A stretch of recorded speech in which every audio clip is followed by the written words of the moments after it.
It feels ridiculous remembering all the years later talking about the boys and how they go crazy for pretty girls, as if it was some gospel every woman should adhere to. It was so easy to say such things then, and with me not knowing any better. Though, looking at her now, she must have kept some of what I said in mind.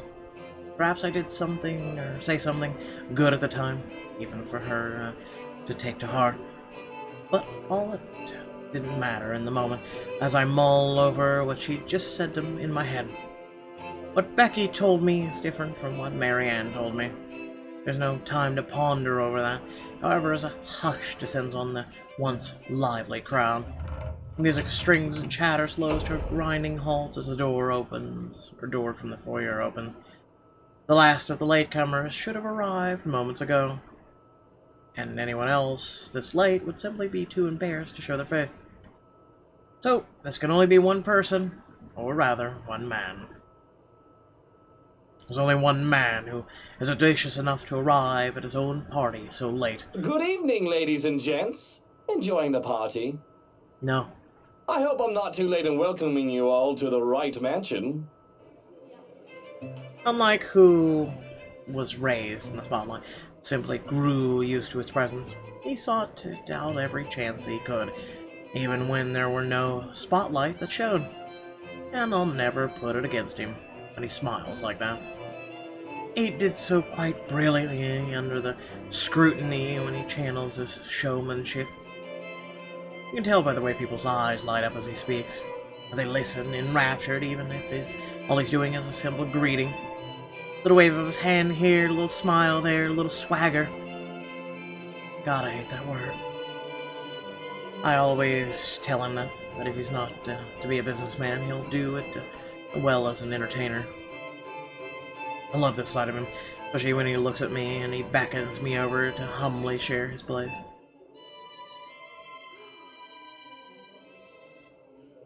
A single second is wasted as I excuse myself from Becky's side, make my way to Luke's. Welcome, one and all, to our humble abode. Tonight, if you have yet to find yourself in your roles, you are our ladies and lords of the court of your king and queen, if you would excuse my presumptuousness. When's the king gonna show?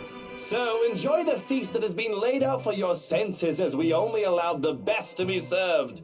Enjoy the rest of your night, everyone! There's a round of applause, cheers, and some hoots. Guests approach us left and right to shake Luke's hand and greet him personally, praises on their lips. It is because of this that I do not see her. I do not see her until she is dangerously close with fury in her eyes. She's already spitting venom. Johann restrains her, taking care not to unnecessarily harm the pregnant woman. But that does little to deter her rage, and the man has no choice but to let her go, lest an unborn child is hurt. Although it might not be too late for that, as I see an empty glass of wine in her hand. How much is she emptied in it? Are you feeling ill, Rochelle? Perhaps you need to sit down and... No! Shut it, you monster! I ain't talking to you! I'm talking to this scumbag over here!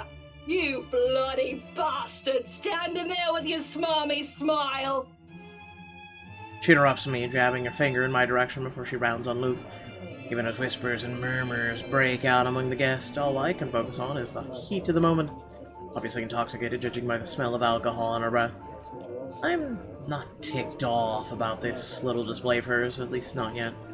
But I am so absolutely pissed by the fact she'd endanger her own baby by drinking. There is a considerable amount of restraint and grace that I must exercise while I wait for tantrum to subside. I keep a patient, if tight smile on my face.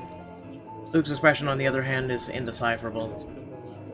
Not really, I'd say shock, like, oh my god, why are you here? Watch your tongue! You're on thin ice, Rochelle. Where's your husband? Who even invited you? I did. And I told you with great emphasis not to. Now we have a drunk, hormonal, pregnant woman causing a stir. What is even going on? I was just about to ask the same exact thing. I don't know.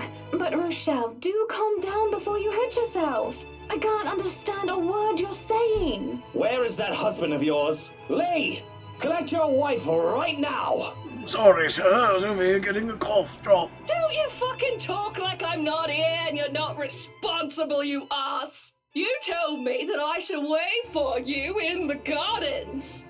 Excuse me.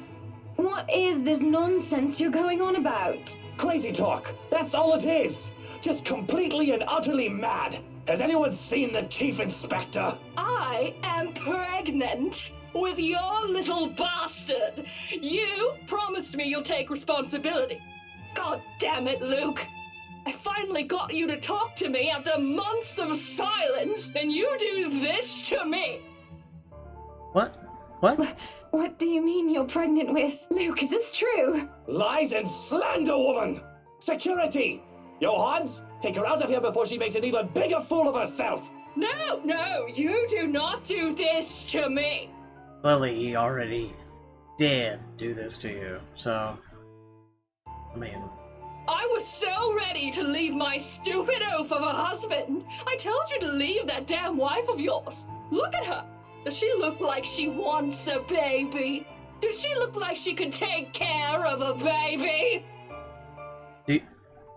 You're drunk off your ass while being pregnant, and you want to talk about who's responsible parent. Okay. It is now that Johannes returns with security, along with the concerned-looking Officer Lee. They surround her and move to escort the historical woman. By his pale face, he has heard the whole thing, and I feel nothing but pity for the man. I'm so sorry for her behavior. She's been under a lot of stress. And the alcohol. Cough drop, man. Talking nonsense, that's all it is. You're not allowed to drink because of the baby, Shelley. What are you thinking? She's not. Nothing to see here, people. Move along. Is there really nothing but the ramblings of a drunk? Yes, that's right. There's no way that Rochelle says is true. What she say doesn't match up. I know Luke. It's such a scandalous meeting to be arranged. He wouldn't do such an exposed place, especially not near his precious flowers. And he definitely won't promise responsibility over a child unless it can be helped. Besides, Luke he'll never go as far as to sleep with another woman, right? Okay, fine. Who am I kidding? If I'm gonna be completely honest with myself, he might cheat. With a bit of temptation and a bit of alcohol, he just might. And doesn't that just make my blood boil to even think of the slightest possibility of infidelity? Lee isn't too far off when he told me how Luke acted like a young, hotshot bachelor. It starts to make me think.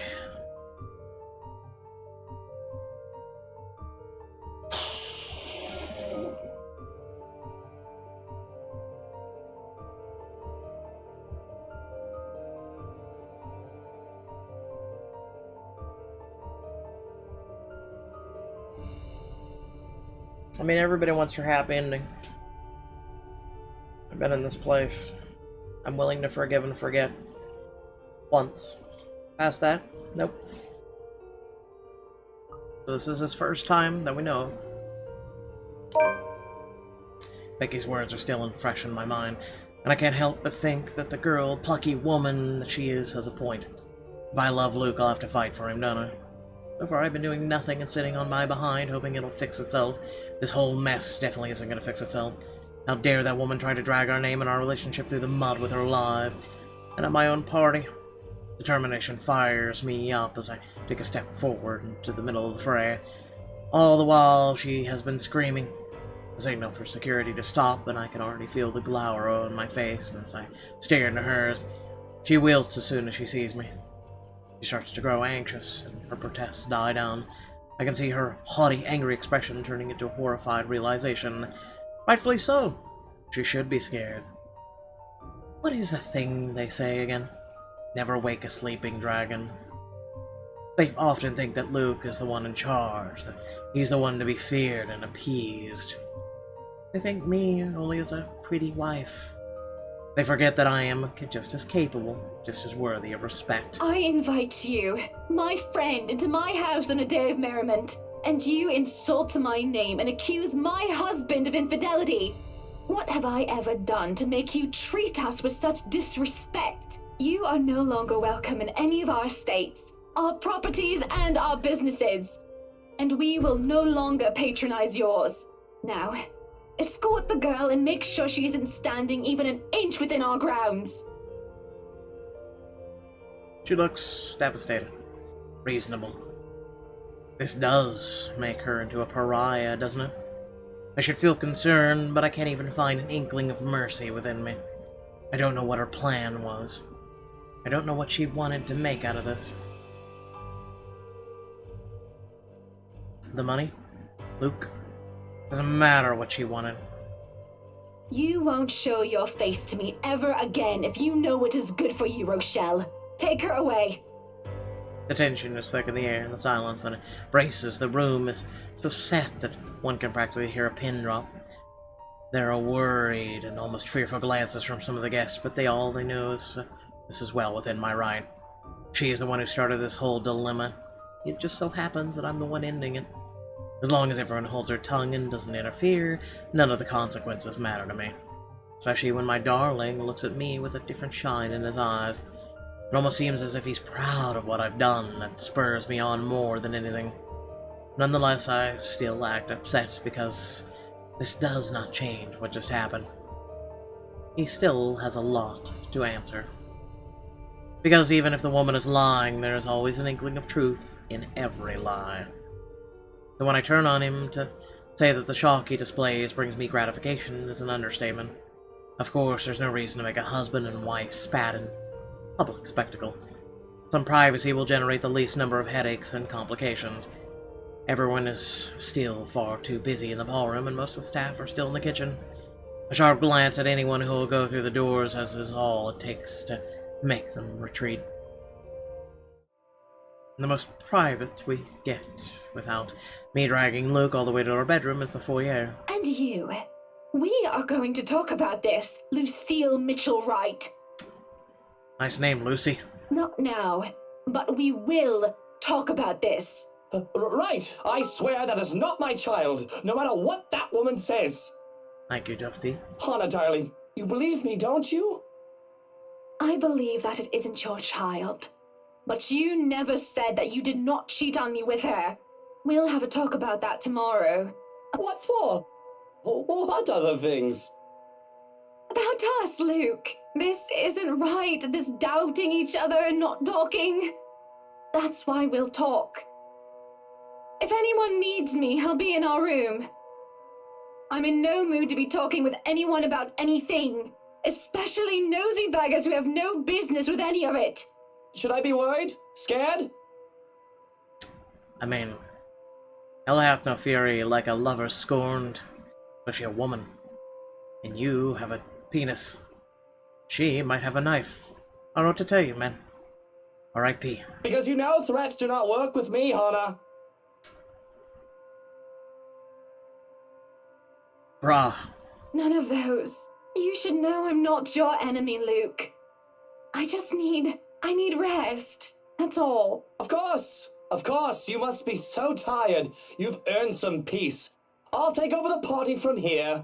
Good night, love. Good night, Buttercup.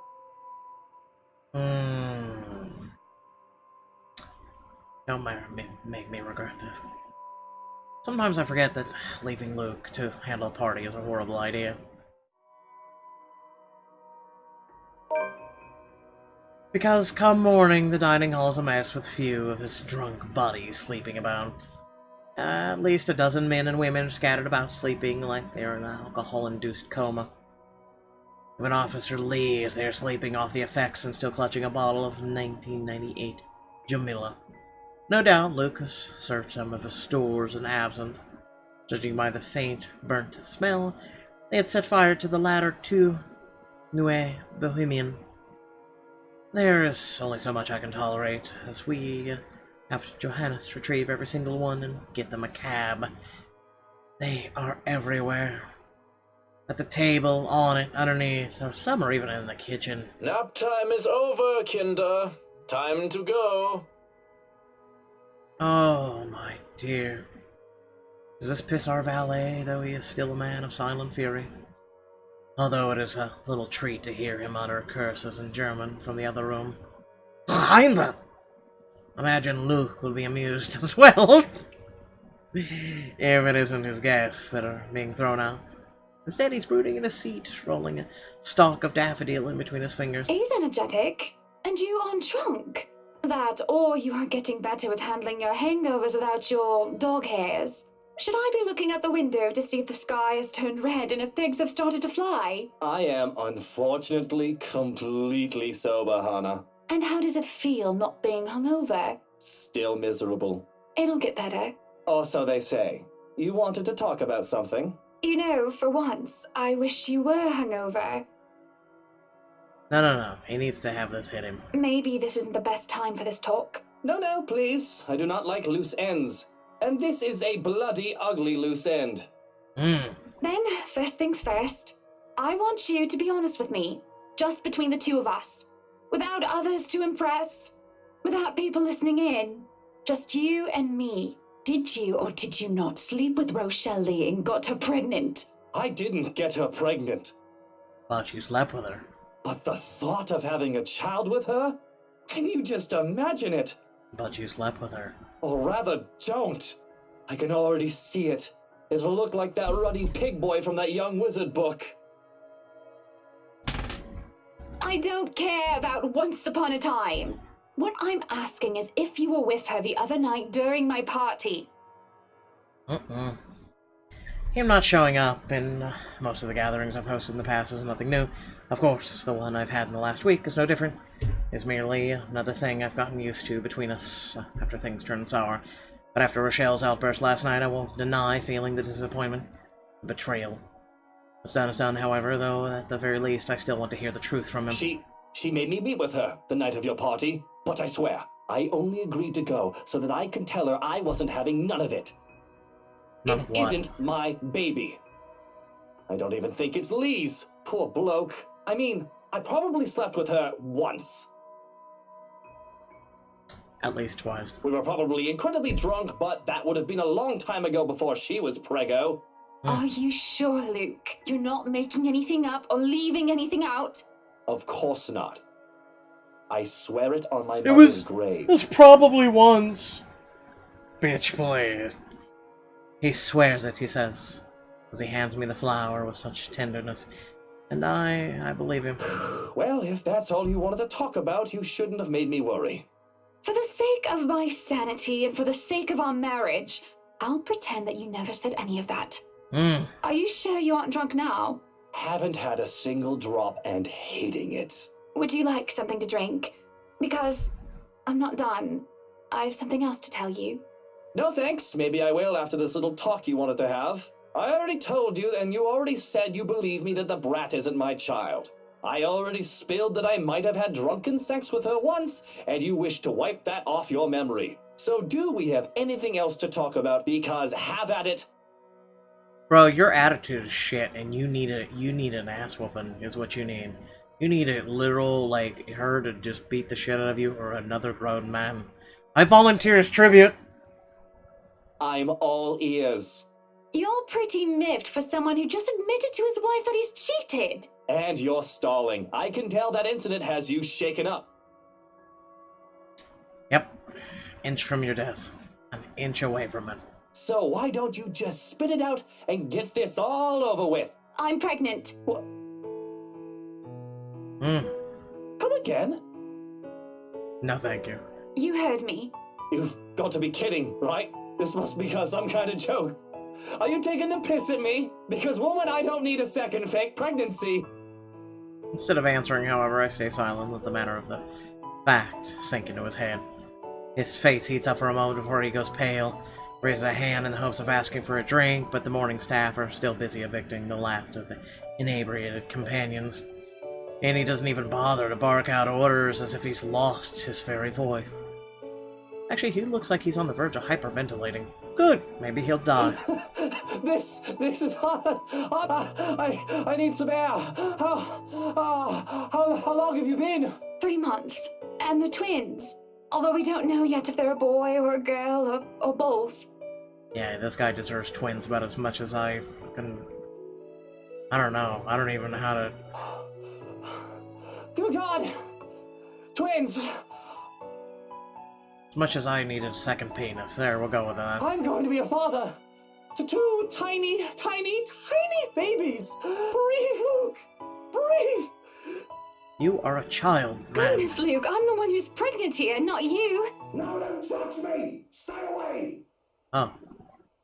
Scream cuts off my amusement, and without thinking, Luke and I rush to the foyer.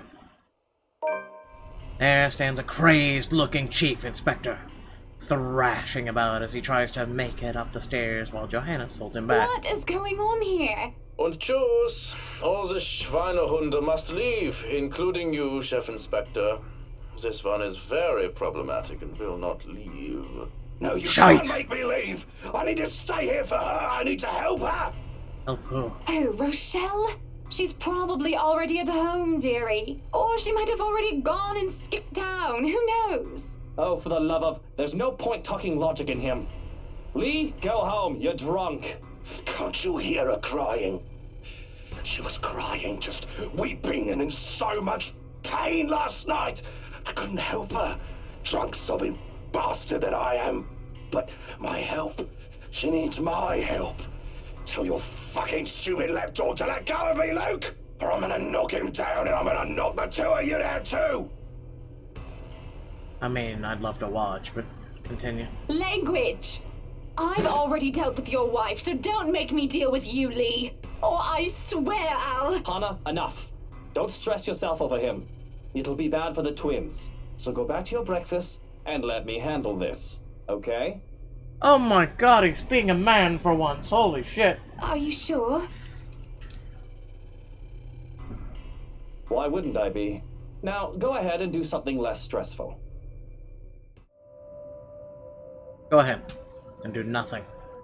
There isn't much to do, it seems. Whether I step out to the plate and try to take responsibility for something, perhaps because everything is already being handled by someone hired specifically for that job. And with Johannes overseeing the staff and Luke handling everything else as a whole, that doesn't leave much for me. I can't even take the job of delegation because all it takes is a word of one to the senior staff and everything will be taken care of for me. Moving in here a few days ago may have been very well, but the chore that took the most effort from me. And that didn't take any real effort at all. Yes, Hannah, go buy a mansion in the middle of nowhere. Good idea. Great plan. There are no dishes to set aside, busy myself with. Any mess left behind is now extremely non-existent. To sit on the counter while eating cake is supposed to be my next plan. Alas, there isn't even one to finish off, and I don't really know what brought me to the kitchens in the first place. It's not like I'm craving anything else, nor do I have any unfinished business left here. But there's a calling to this room. Speaking of calling, why not just do that? Might as well, since I have nothing else to do. At least that will require some effort on my part. With how cut off from the rest of Luxburn the mansion is, and with how long it was abandoned before we moved in, having a landline is out of the question. The solution is supposed to be our mobiles, though it isn't much considering how spotty the signal is in this area. It'll take a bit of maneuvering to get a single bar as it is. Okay, it takes a bit, as I said it would. I have to park my rear on one of the cold drawers, but this suits me just fine. Another matter that needs my effort is who to call. She, who must not be named, is certainly off the list. That doesn't leave much in the category of close friends who attended the party, along with the category of who else is awake at this early hour. But soon enough, I manage the call go through. Hello, Rebecca Gales here. Who's this? Good morning, Becky. Hannah? Oh wait, how did you get my number? Magic. You responded to your RSVP through the phone. It's all saved in here, of course. I thought I'd like to say hi and make plans and get together sometime. Also, I'd love to hear news about your mother and father and about you, my dear. Oh, I hope I didn't wake you up. Oh, you're good. It's sports day at school today, so I was just prepping for that. Figures that you'd be a teacher as well. I'm sure your students must absolutely adore you. Don't know about that. Mathematics? History, actually. Anyway, it's real nice to know you've got my number. I was going to ask for yours because Mom wanted to keep in touch. I would have said, holy shit, you're a stalker, but alright. You could have asked, silly girl. I would have gladly given it to you. Couldn't, though, because, well, the thing that happened. But really am sorry, though. I gotta run. School, schedule, stuff. Are there anything else you want to say? Don't want to use the mobile while driving. Oh, of course, of course. I shouldn't keep you. Yeah, don't do that. But I wanted to thank you for your company yesterday. Not a problem. And for that other thing as well. What for now? For what you said to me. With what had happened. It's been very helpful in... All starts to go to static, much to my frustration. A strange clicking noise drowns out most of her words, too. I doubt she can understand what I'm saying. And the line completely died. I can feel a headache coming along. It's just building up. Starting from a light throbbing on one side of my head. The static is gone, and that helps along. But there's still the incessant, horrible clicking. Again. And again. And again. Which doesn't make sense. The mobile's turned off, isn't it? And if it isn't coming from the phone, then where? Looking about, I can't help but let my eyes be drawn to the hatch leading into the wine cellar once more. When the clicking stops and I can hear that crying, that familiar crying from before. What happened the other day when I was old? Nobody had been down there. I tried to forget it because of how unsettling it made.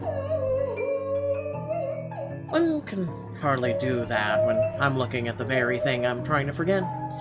Somebody is crying down there again, but if I leave it alone, it simply won't stop bothering me for the rest of the day. They might have forgotten to lock it with the party going on. This again! If somebody is pulling my leg, I will not be happy! No, don't open that. Mother... True enough, all it takes is a bit of a pull to open the latch. As I look down to the cellar, a sense of uneasiness washes over me. This is where you close the door because it's pitch black, or get a flashlight.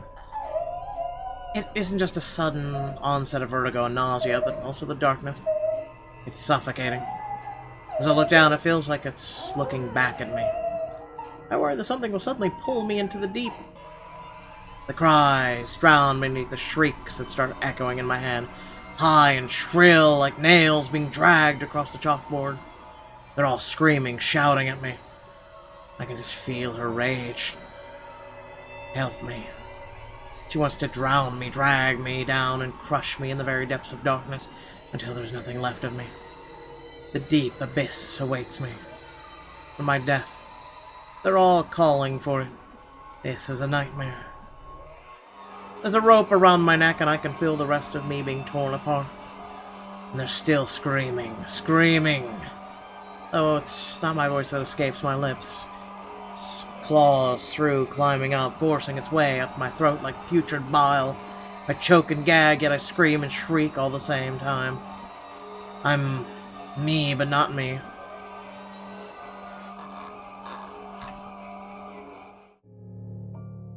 Wait, what?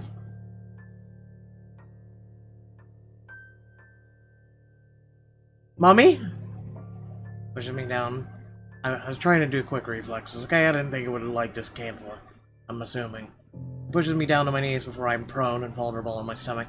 Makes me tumble. I can feel my whole body seizing, writhing on the floor. Everything and nothing hurts. It feels like I'm on the verge of death, and if I'm dying, I nearly wish I actually am. What is going on in there? Why are you? Oh, maybe it was for the best. Brains!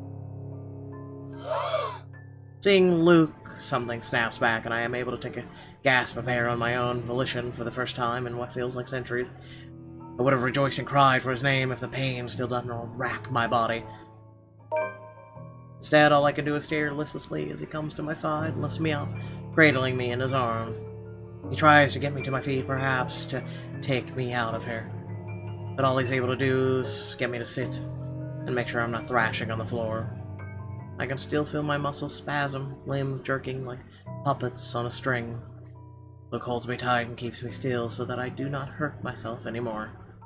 Whatever it is that just happened has my mind feeling frayed and battered. Eventually the pain dies down in a dull ache. My own tongue stops feeling like cotton. It's only now that I can feel the wetness on my cheeks, tears streaking down my face. Coughing racks my body now that I don't feel like choking. And it just all feels so horrible. But I don't care. I don't care. Luke, please. What happened here? Who did this to you? I don't know.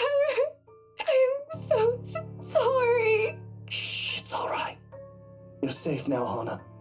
You're safe now. He cares. He cares.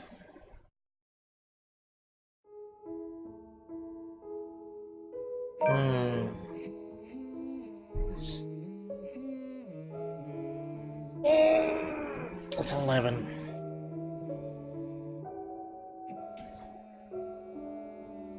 I'm kind of hoping we'll get through the Zachary playthrough before 2 at least.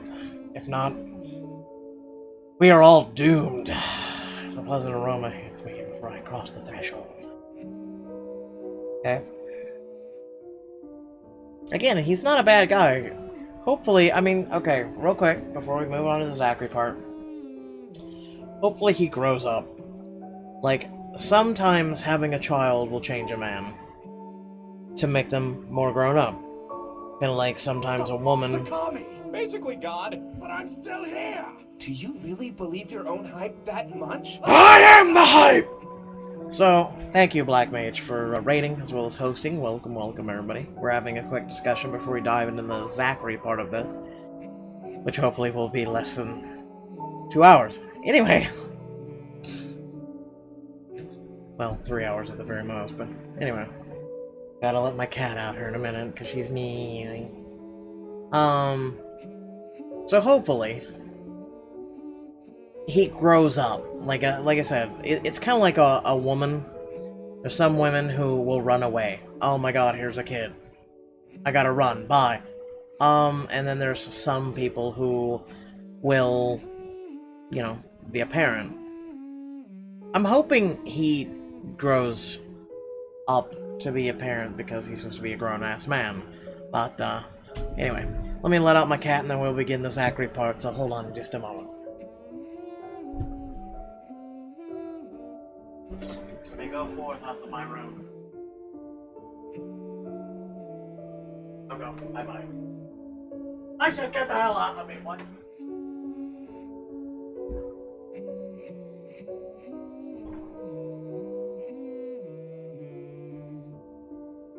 I should quickly throw my cat over my shoulder.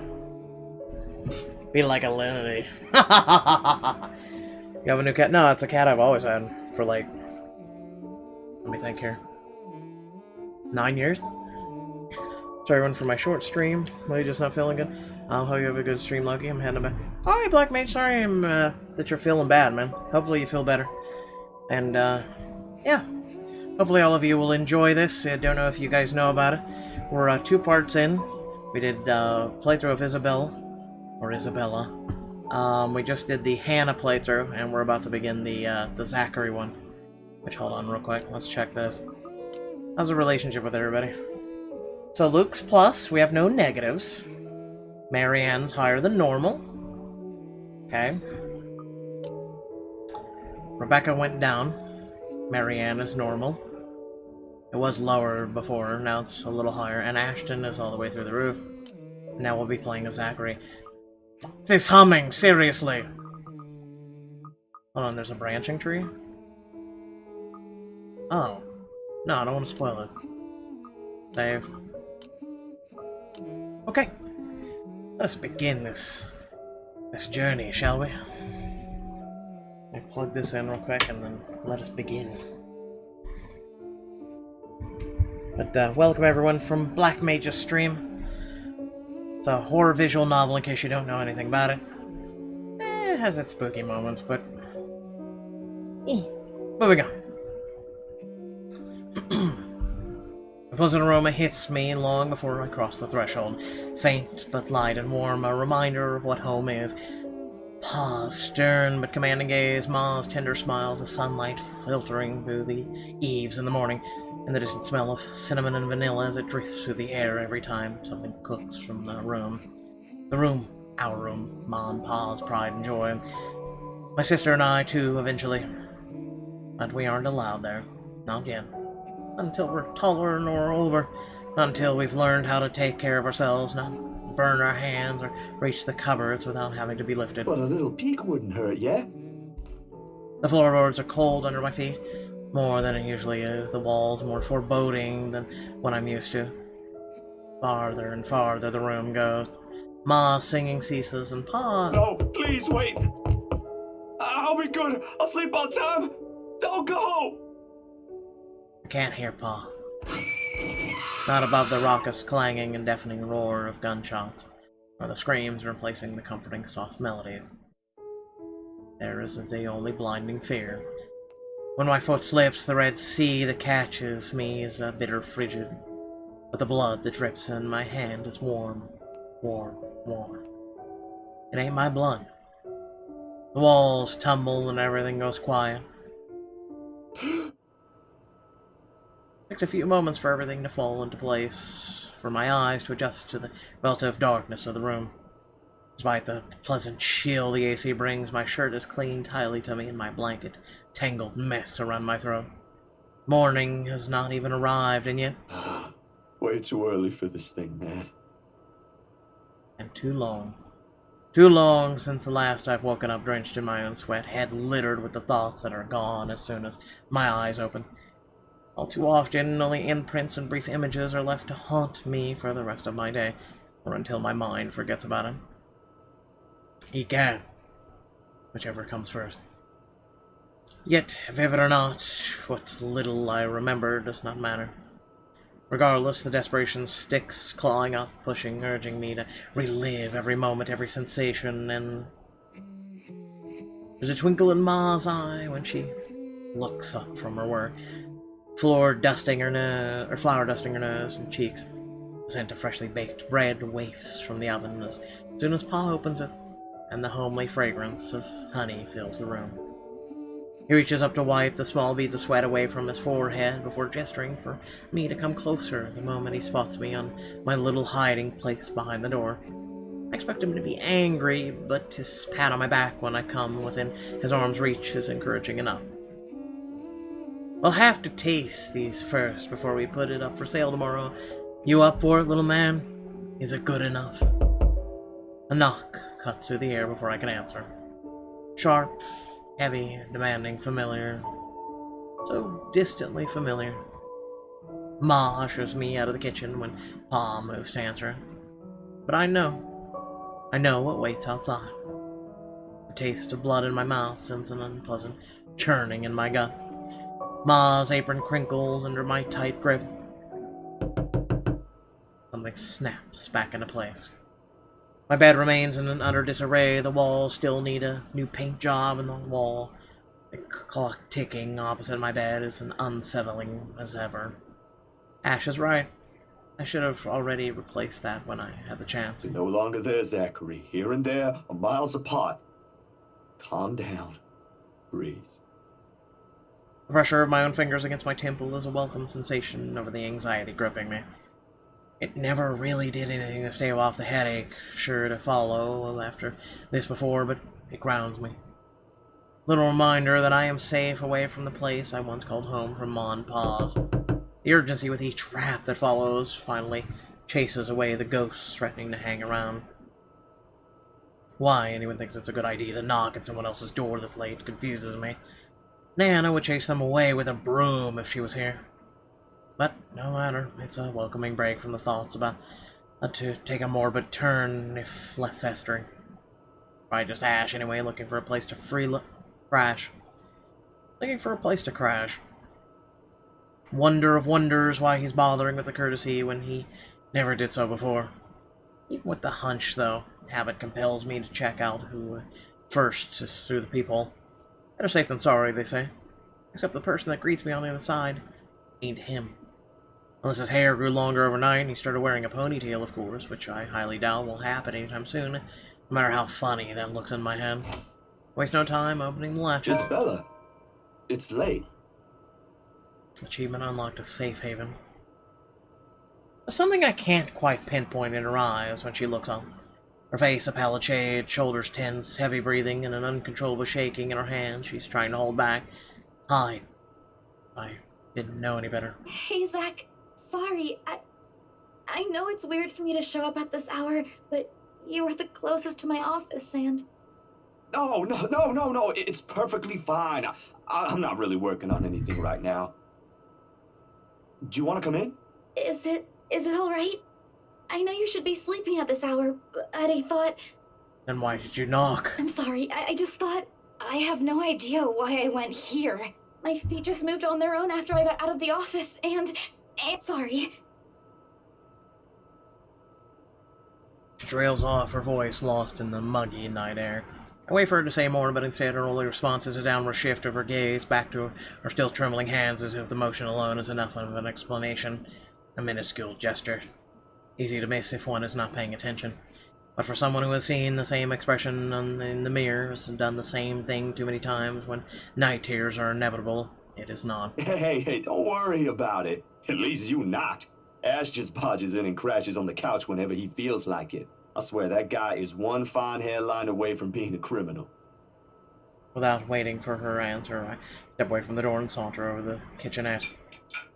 For a few good seconds, the only clinking of the plates can be heard above the constant tick-tock. Which would have gone great if they actually did it. Late as it may be for a snack, the familiar motion keeps me occupied, steering my mind away from the dangerous thoughts. Isabella's company is not unwelcome either. Whether her reasons for showing up here at such an hour doesn't matter. I'll be damned if I just turn her away, frazzled as she is. The door clicks shut behind her when she finally enters, feet scuffling softly against the tiled floor. In all the years I've known her, she has never once lost her upbeat spirit. Yet in this particular moment, as she stands in my doorway holding her arms close to herself, it's as if I'm looking at someone completely withdrawn from the person I've come to know all these years. Do you want to drink or eat anything? I haven't restocked my food stash yet, so ingredients may be a bit limited. But I'm sure I can whip something up with what I have here. Just water will do, please. Thanks, Zach. What? No additional food requests? That's new. I'll put something together for you anyway. And feel free to make yourself at home. You ain't exactly a new visitor here. Although my room's not at its most presentable right now. Sorry. New freelance gigs and such. I see nothing wrong with your room. Didn't have time to fix things up here lately. It's okay. I don't mind. Usually she'd have something more to say about that. A quip, a witty remark to provoke a laughter or two. Nothing from her this time. Only a weak smile before she takes a seat on the couch and silence stretches out until what we have left hanging feels discerning. Before everything turns stifling and awkward, I continue talking, if only to keep the dead air at bay. How's one supposed to keep a conversation going when the person you're talking to is like this? Anyway, gigs. Can you believe this one client we got? Boss had all my schedule shoots shifted after they caught wind of this couple buying a new property. Man, must be nice to have all the money in the world. The world itself moves for you, huh? She's curled up on one side of the couch, hugging her knees close when I bring the tray carrying the sandwiches and the water she requested. She starts to straighten up as I'm unloading the contents, but pauses as soon as I hold up my hand in a halting gesture. You're a guest. Didn't I say you're free to make yourself at home? Here's your water. Careful. The tremor in her hands, though lighter now, still hasn't subsided when she reaches out for the glass. I give her a questioning look, but she is quick to avert her eyes, keeping herself occupied by taking small gulps of water. Maybe she just doesn't want me asking questions. Worrying. The sudden loss for words, this is a bout of quiet not normally present in our chats. Even the creaking of the old chair when I casually take the seat is a welcome break. Although the company's familiar, this has gone way past unnerving. What happened? Overtime at work? She doesn't answer immediately. Another gulp drains her glass of its remaining contents. One would think it would be enough to help her recover, yet she doesn't lose her taut grip on the glass as she cradles it on her lap. Her eyes take an unfocused gaze when she speaks again. Yeah. Boss handed me extra work today. After what happened to Rose. Rose? Why do I feel like you've mentioned her before? Sorry, I'm better with remembering faces than names. She was my coworker. That will take some getting used to. I was just talking to her the other day. Was? Did she resign or something? I think I'm missing a few details here, Bella. You've never met her. I think I did mention her once or twice. It doesn't matter. You probably heard her name recently from the news than me. Something clicks then. Little memory from the night before.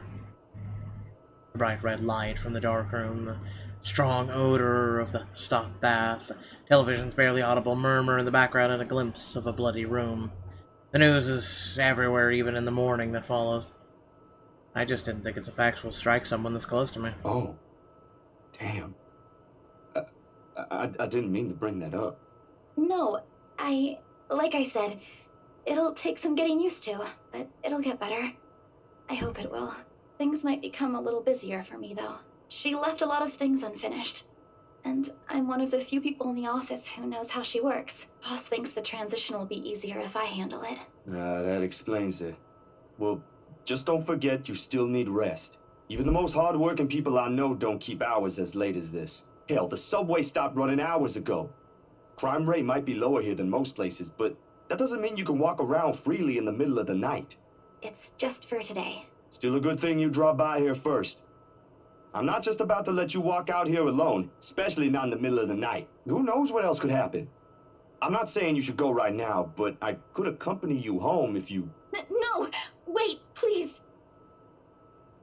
The vehement tension in her voice makes me pause, and as in this instant the mask she's been keeping up falls apart, only for a short while. Right then and there I understand what's hiding behind her unfocused stare from the moment she arrived. Fear. Pure, unadulterated fear. It's disturbing to see such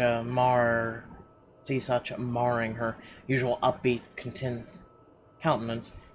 With a sigh, I cross the small distance separating us and kneel in front of her. She doesn't flinch when I do so.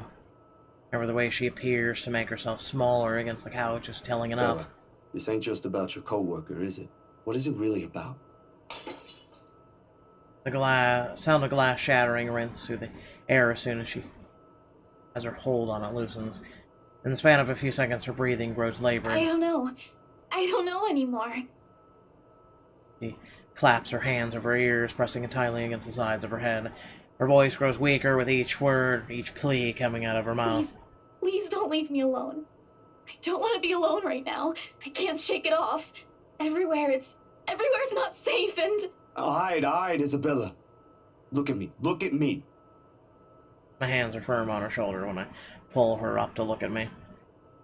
It takes every force of will to ignore the terror in her eyes in favor of taking control of the situation. Too close, too similar. Breathe. You're safe here. Inhale, hold, exhale. Stay in the present. I'm here.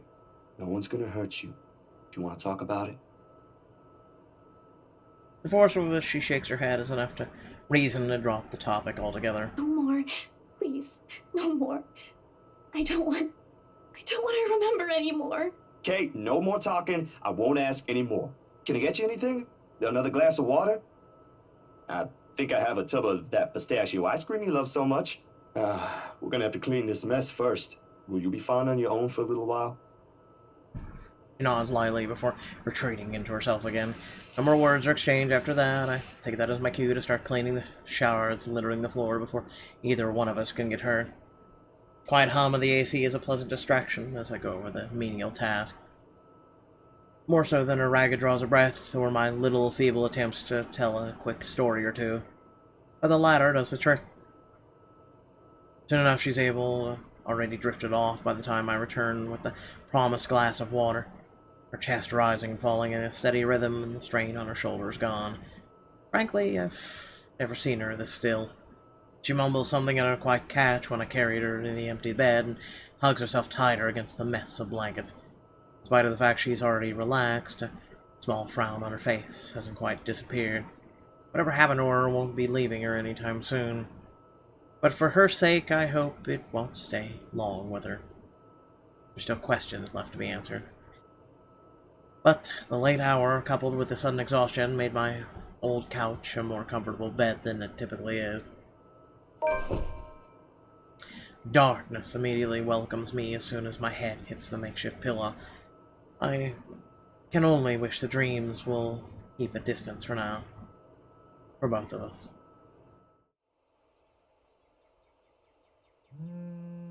The first few notes, while muffled, were enough to wake me. In the end, it became one of those nights when sleep passes like a blink and is plagued with vague, fuzzy thoughts. I lift a hand to rub away the drowsiness from my eyes, although it does little to relieve the gritty, burning sensation from my eyelids. Outside, the sun has yet to peek over the horizon, but night has already given way to the cool morning light, washing everything in subtle gray hues. At this hour, the entire city remains unstirring. Can you please answer your goddamn phone? Ordinarily, waking up before my own alarm means abusing the snooze button twice or thrice, but just to catch those precious extra few minutes of sleep. But the persistent ringing makes it impossible now. This better be good.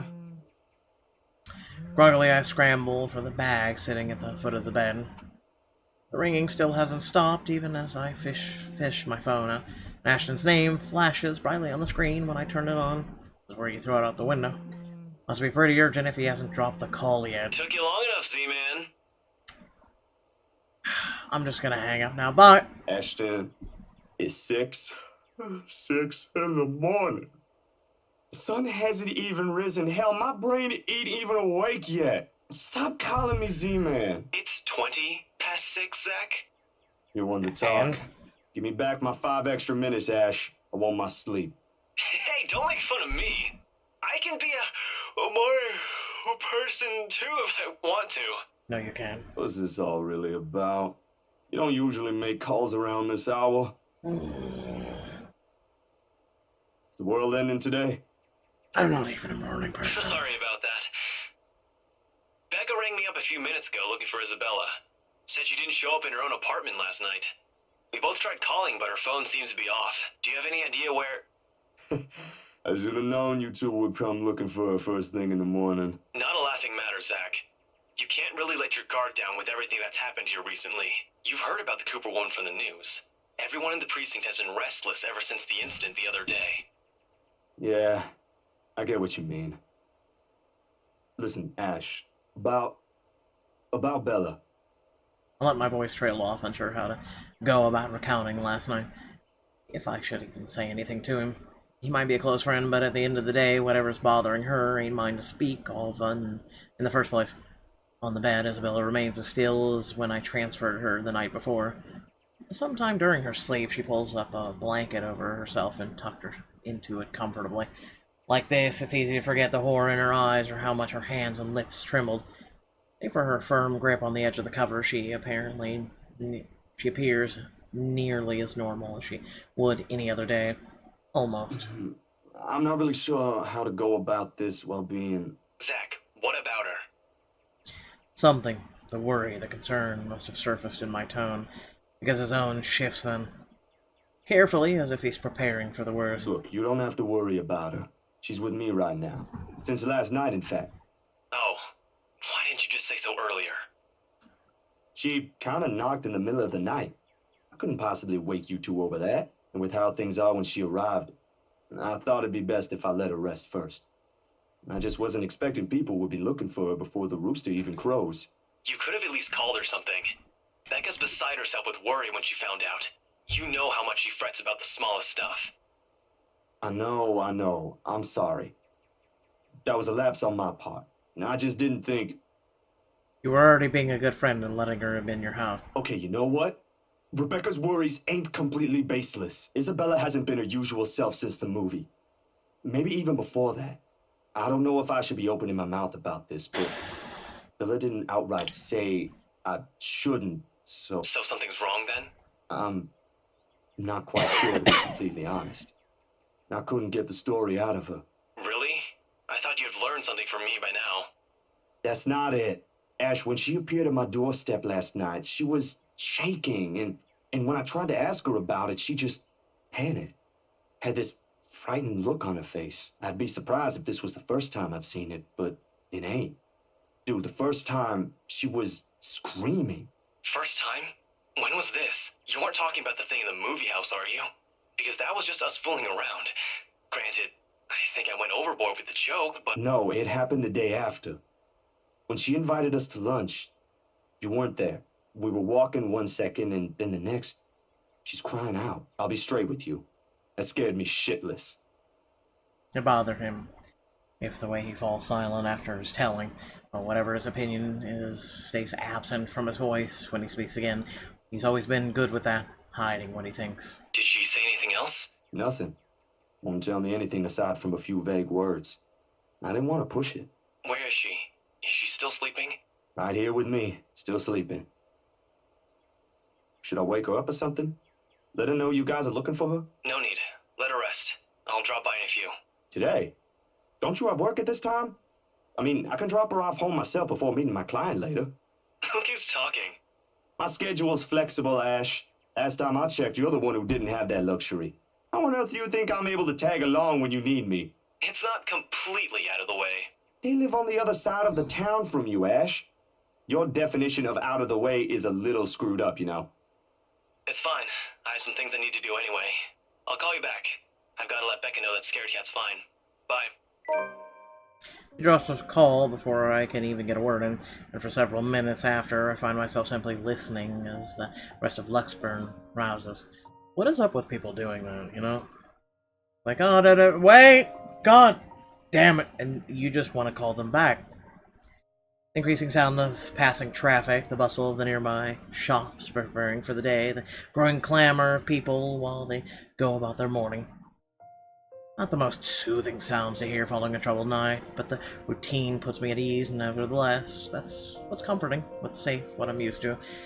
Nearby, Isabella shifts, but doesn't wake, blissfully unaware as the city slowly stirs itself back to life. Was her night as restless as the one I had? Were her dreams as lucid? In hushed moments like this, I envy her. Unreasonable, probably a little unfair to say such in light of last night. If only forgetting is as easy as breathing. Small yawn escapes me when I rise from the couch to stretch. Luckily, a short conversation with Ash has effectively driven away any and all will to go back to bed. We still have a day to get through despite the proverbial ghosts hanging around. The orange bottle sitting at the edge of my table is a reassuring thing. My palm, the instant I pick it up. Sterile odor of the capsules, equally so. Yet the weight they carry is something I've never got used to. Years ago, I'd spend minutes, heck even hours, staring at a single pill prior to taking one. Now it's just a routine. A way to stave off the unwanted nightly visits. Although I don't think Dr. Nervo will be quite pleased if he ever finds out I'm relying on them again. I do owe him a visit regardless, especially after our missed appointments on purpose and ignoring his calls for weeks. Another sigh comes out, tired and weary, and then I pop the tablet in my mouth. Zach?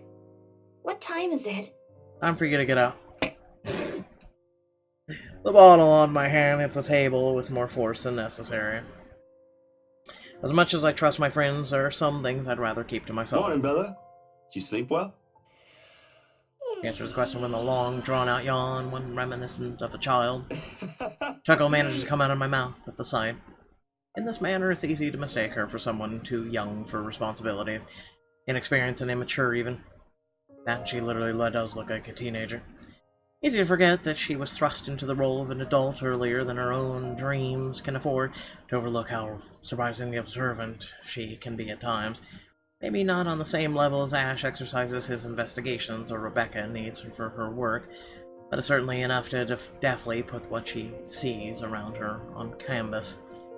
But, and if the way her eyes flicker to the table in my hand says something, it is that I won't be able to avoid the question this time. Only a little.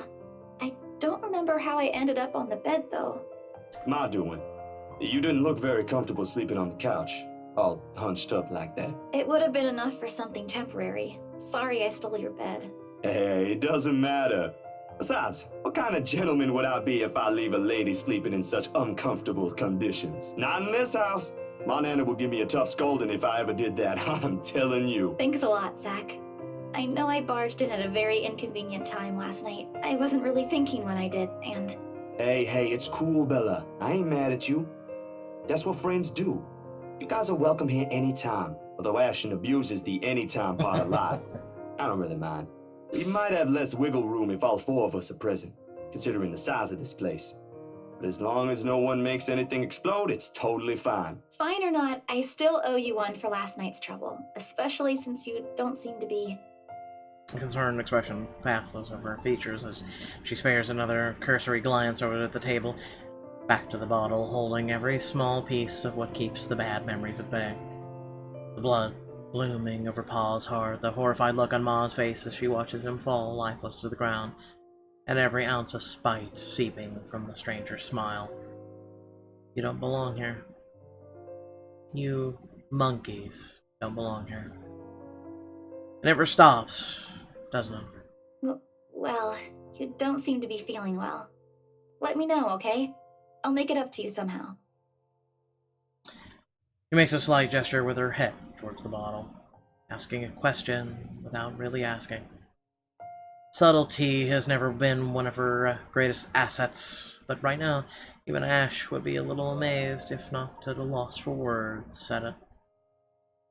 She has left it up to me whether I'll give her the response she wants to hear or not. A little clever coming from her, if anyone would ask me. It's never easy, ain't it? Talking about my own problems, that is. It'll never be, not by a long shot, not even when I've let it stay this way for so long.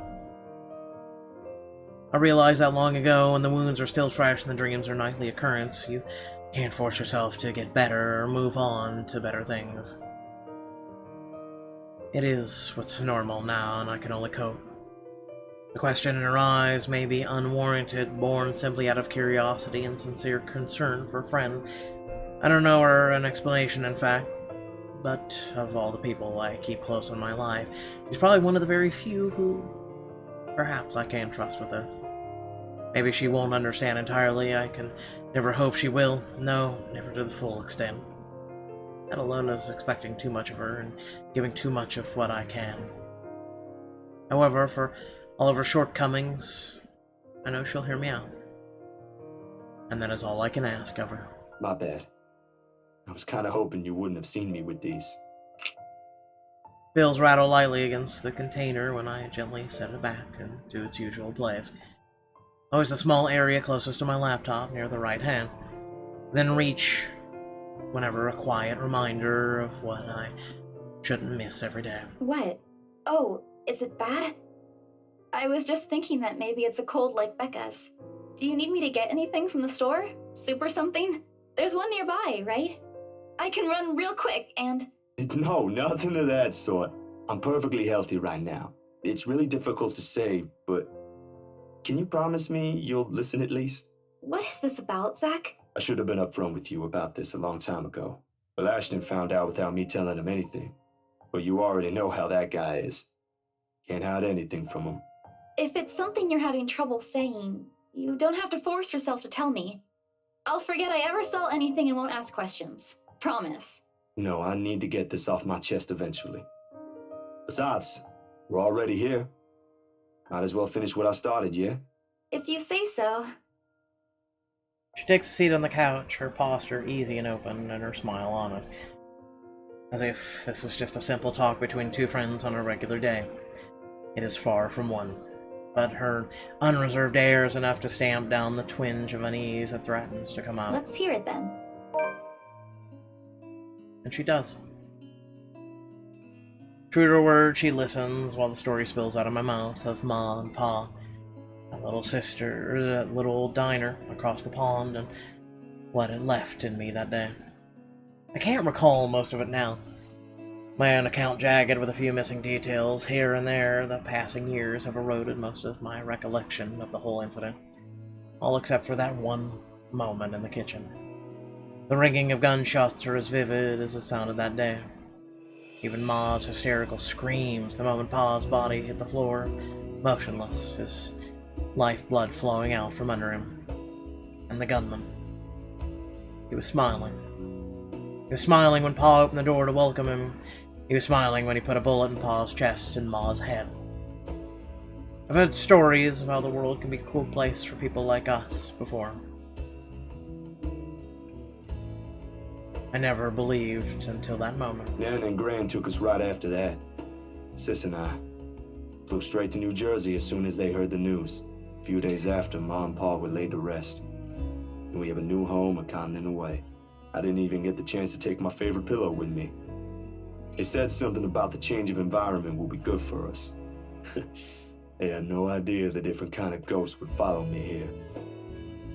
I expected questions, mostly those brimming with childlike curiosity.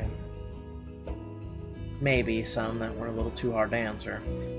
But to her credit, she just sat there, lent her ears, and looked at me with no expectation or unnecessary judgment in her eyes. She appeared wiser and older like this, easier to see the breadwinner in her. Her younger siblings are lucky to have her. When I'm done, after everything's been said, she wraps her arms around me, a bit awkward considering the gap in her height, but it gets her sentiment across. But it's difficult to answer this in kind, if I'm ever even supposed to reciprocate the gesture given my earlier apprehension. Pulls away shortly with a smile on her face. With the reaction I brace myself for, but is obviously better than what I imagined. Are you not gonna say anything? Am I supposed to say anything after? Like, apologize or something? I don't think that's very appropriate, but if you want to hear one, I can think of something real quick. I respect that. Not really. Other people have something to say after usually. And they're not necessarily nice either. Oh? Okay then. I won't. I can't think of something anyway. Sorry. I'm not very good with this.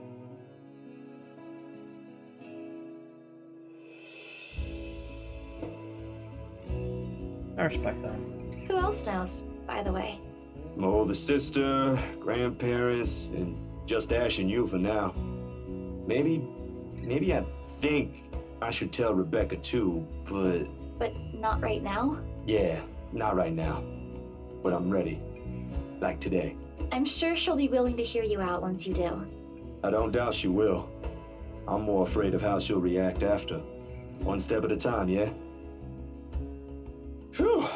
Surprisingly, it feels good to get that one out my chest. I was a little afraid you'd be angrier. I didn't tell you earlier than today. I'm not angry. I'm just surprised. You didn't look like it. I wouldn't have suspected. If you keep a secret like that from your friends, it's your secret to tell. I suppose that's how it often is, isn't it? We all have our... what's the word Becca uses? Inner demons? But this is something personal to you. I understand why you'd rather have a few people know. That too. Well, these past few weeks haven't been easy for you. I didn't want to add that. Not after last night. Look passes in her face, brief, fleeting, and disappears right before I can recognize what it You is. okay? Yep, no worries. I'll be fine. Look, about last night, never mind. This isn't a good time, but don't lose sleep over this, alright? What's important is you got what you want to say out, and if you need me, I'll be here. I should be relieved. Her words are more than reassuring to my ears. There should be comfort in hearing those alone and knowing another person to rely on if things ever go bad. But somehow I find myself worrying more for her instead. I'll make another attempt to get the story out of her if I can, but this is a dance I know all too well, and with her I doubt forcing her to say something would yield any results. As much as I want to intimidate Ash, there's only so much I can ask that will result in something a little over disastrous. At least she'll stop talking to me until a week passes. At worst, well, I'd rather not risk it. I've never seen her angry. Outright annoying, maybe, and often directed at Ash, but never furious. What do they say again about the happiest people when angered? Besides, it's unfair to her after our little chat. So, food then? She seems relieved at the brisk change of subject, as if I were simply waiting for if on cue all this time her stomach rumbles at the mention of food. Can I come? Rather loudly, as a matter of fact. Alrighty, Missy. We're going to get some chow now. Better be quick, though. Can't have your stomach starting a revolution on us here. Don't make fun of me. I'm not that hungry. Maybe a little. I didn't think I'd end up skipping dinner last night. And now we have one starved stomach protesting. Sorry, it'll be nothing fancy, since I'm a little low on stocks. I should probably drop by the grocery store after the meeting this afternoon. I can make a quick run for you if you want. I've got enough to put together something nice here. Maybe. I could always improvise if we're missing an ingredient or two. It ain't like we're going for a Michelin 3-star status here. Also, didn't I say you're a guest? Is this a Filipino thing? Or just Rebecca rubbing off on you? Soft laughter that comes from her doesn't quite reach her eyes. Neither. The answer is neither. Because if she stays idle, she'll remember. On second thought, I might need a little help slicing up the potatoes while I prep the ham. Bruh, you just have ham. That's a meal in and of itself. You up for that? What? Do you think instant noodles are all I'm about? I'll have you know I can cook a mean paella with my eyes closed. All my siblings love it. Sure you can. Come on. I think I know what we'll do with those spare ingredients. Despite the massive effort to keep the mood light with small chatter, cooking ends up being a mostly quiet affair. Between us, the consistent clapping and the knife against the board and the muffled noise from the television I left running, words have become surprisingly difficult to string together. Not entirely unusual, we've had moments like this before, but definitely unnerving with how things are now. I really wish someone else will come knocking at the door. As pleasant as this is, breaking the ice or keeping a conversation going has never been my forte. That has always been Rebecca's department. Sometimes Ash, although most coming from him border on awkward or embarrassing. Speaking of the guy, he never did call back, and I'm willing to bet my entire yearly salary that he fell right back to sleep after that call. Sorry, Bella, could you... Yep, I got it. The potatoes are almost ready, by the way. I turned down the heat just in case. You might want to check on them, though.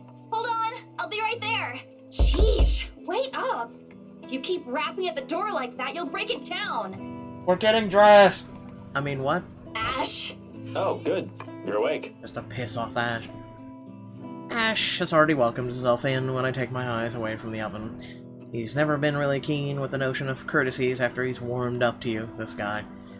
All 13 of my locks he broke can attest to that. He's a good fella, though. Okay. Maybe a tad bit standoffish at first glance, but he's trustworthy. Don't you have work today? I could ask the same of you. Hey, Z-Man. You're late. Something came up? You need to drop the Z-Man. It's getting old. Sorry. I got caught up with something at the precinct on the way here. I don't Had get to it. attend to that first before things got out of hand. I'm guessing there's a story behind it. I'd tell you about it, but you know how it can be with those kinds of things. Later, maybe. And you're here because... What? I'm not allowed to say hello? I doubt you're here because of that. And you're not answering my question. My bad. Forgot to mention that. He called earlier looking for you. Rebecca's worried because you didn't come home last night. You could have called my cell instead. You weren't picking up. Anyway, I'd really hate to cut this little get-together short, but I need to be somewhere else. Come on, Isabella, let's get you home. I'll drop you off on the way. Wait, we're going now? Lila claps a hand on her arm and begins ushering her out of the apartment, throwing a casual wave at me as they pass. Wait a second, we were gonna eat! You prick! Isabella, on the other hand, doesn't appear too fond of the idea. And sure enough, before they can even cross the threshold, she puts a firm foot down, the force alone enough to halt them both and catch the taller man off guard. It would have made for a funny picture. The way Ash almost crashes into her and Isabella, giving him an indignant pout over her shoulder. Surprise and confusion are all on his face at once, two things that rarely ever grace it if he can help it. A rare moment even for our small group. If only I could have a camera with me. Dang it! What is it? Zach cooked something. If it's just food, I'll get you something on the way back. But the food! It's Zach's cooking. Real delicious food that actually tastes like food. At least stay and have a bite, please. Zach, help me here.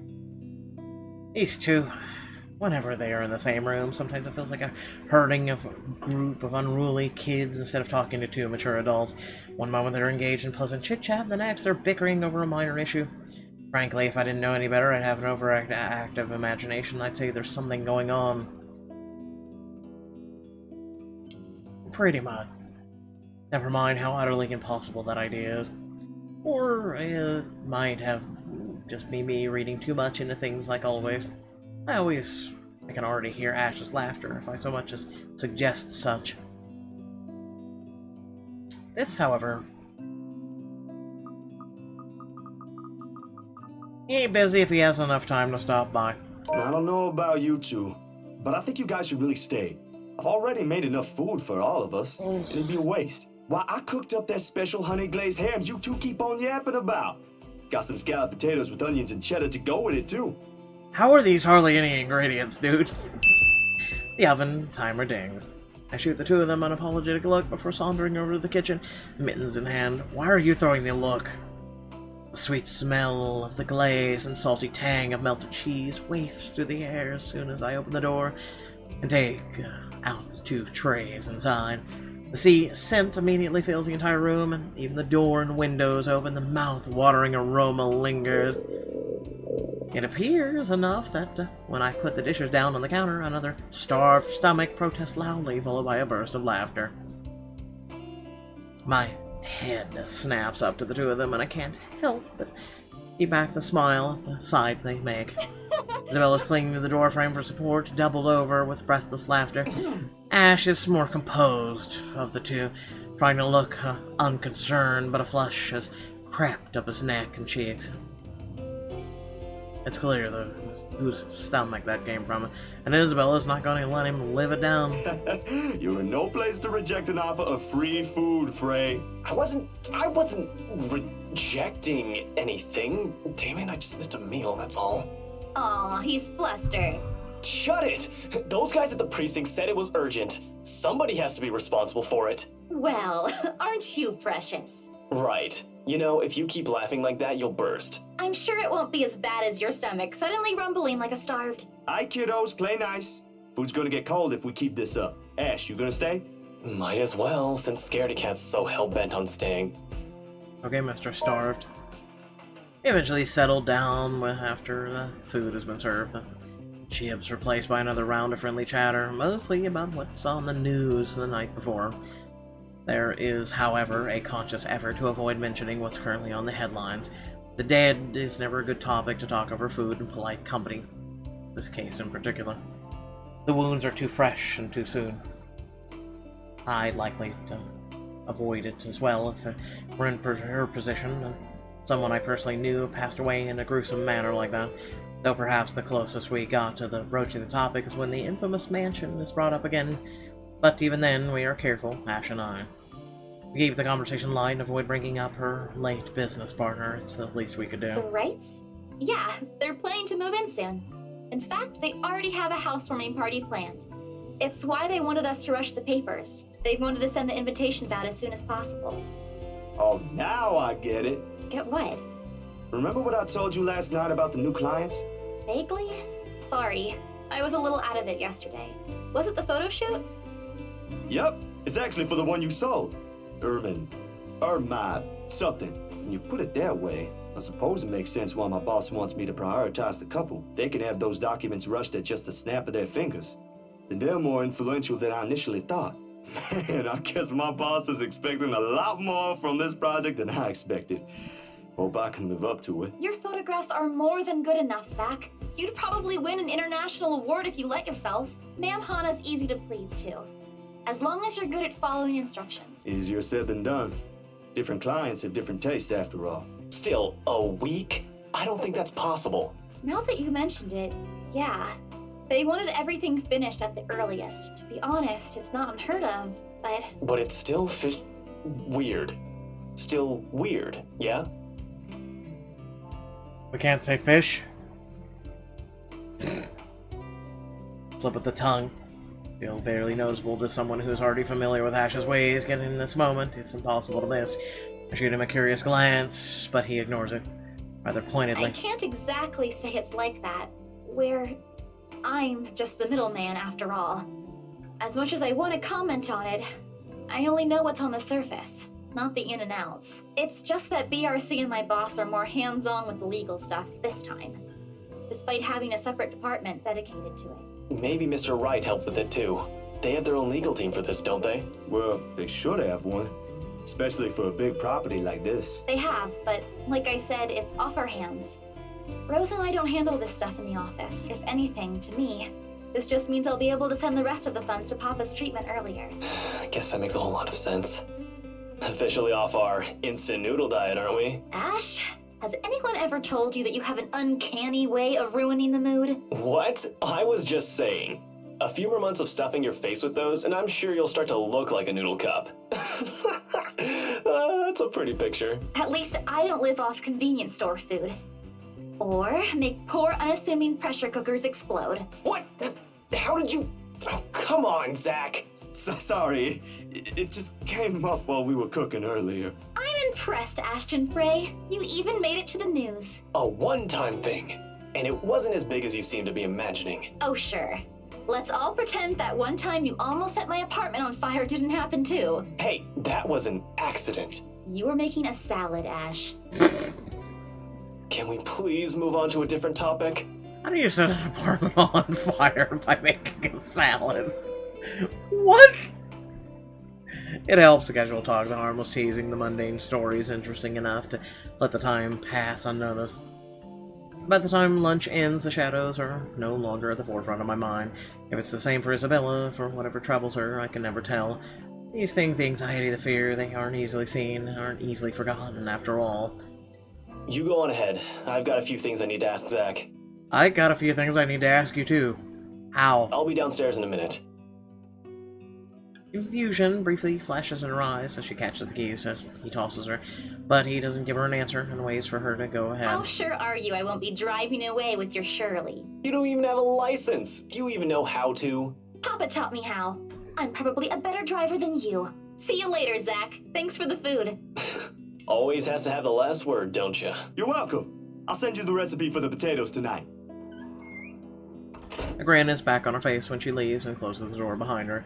For a little while after we're left alone, Ash goes wholly quiet, listening, waiting for remaining footsteps in the hall to fade. The earlier amusement is gone from his face, replaced by what I can only describe as trepidation. I know that look all too well. When he's like this, he's expecting shit to go down at some point That soon. wasn't very nice, Ash. What was that with Isabella earlier?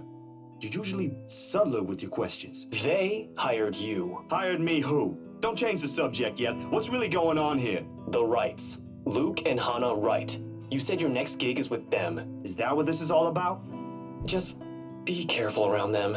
You have no idea what you're dealing with when it comes to that couple. I'd rather you stay as far away from them as possible, but you're already here. Isabella's their real estate agent. Seriously, of all the people in Luxburn. Okay. I guess I'll just have to take your word for it. He nods, clapping a comforting hand on my back, and turns to leave without another word. He's never good with those. More often he fumbles with what he has to say, and his actions alone are enough to tell me how grateful he is for the trust. He reaches for the knob as soon as he gets to the door, but doesn't turn it.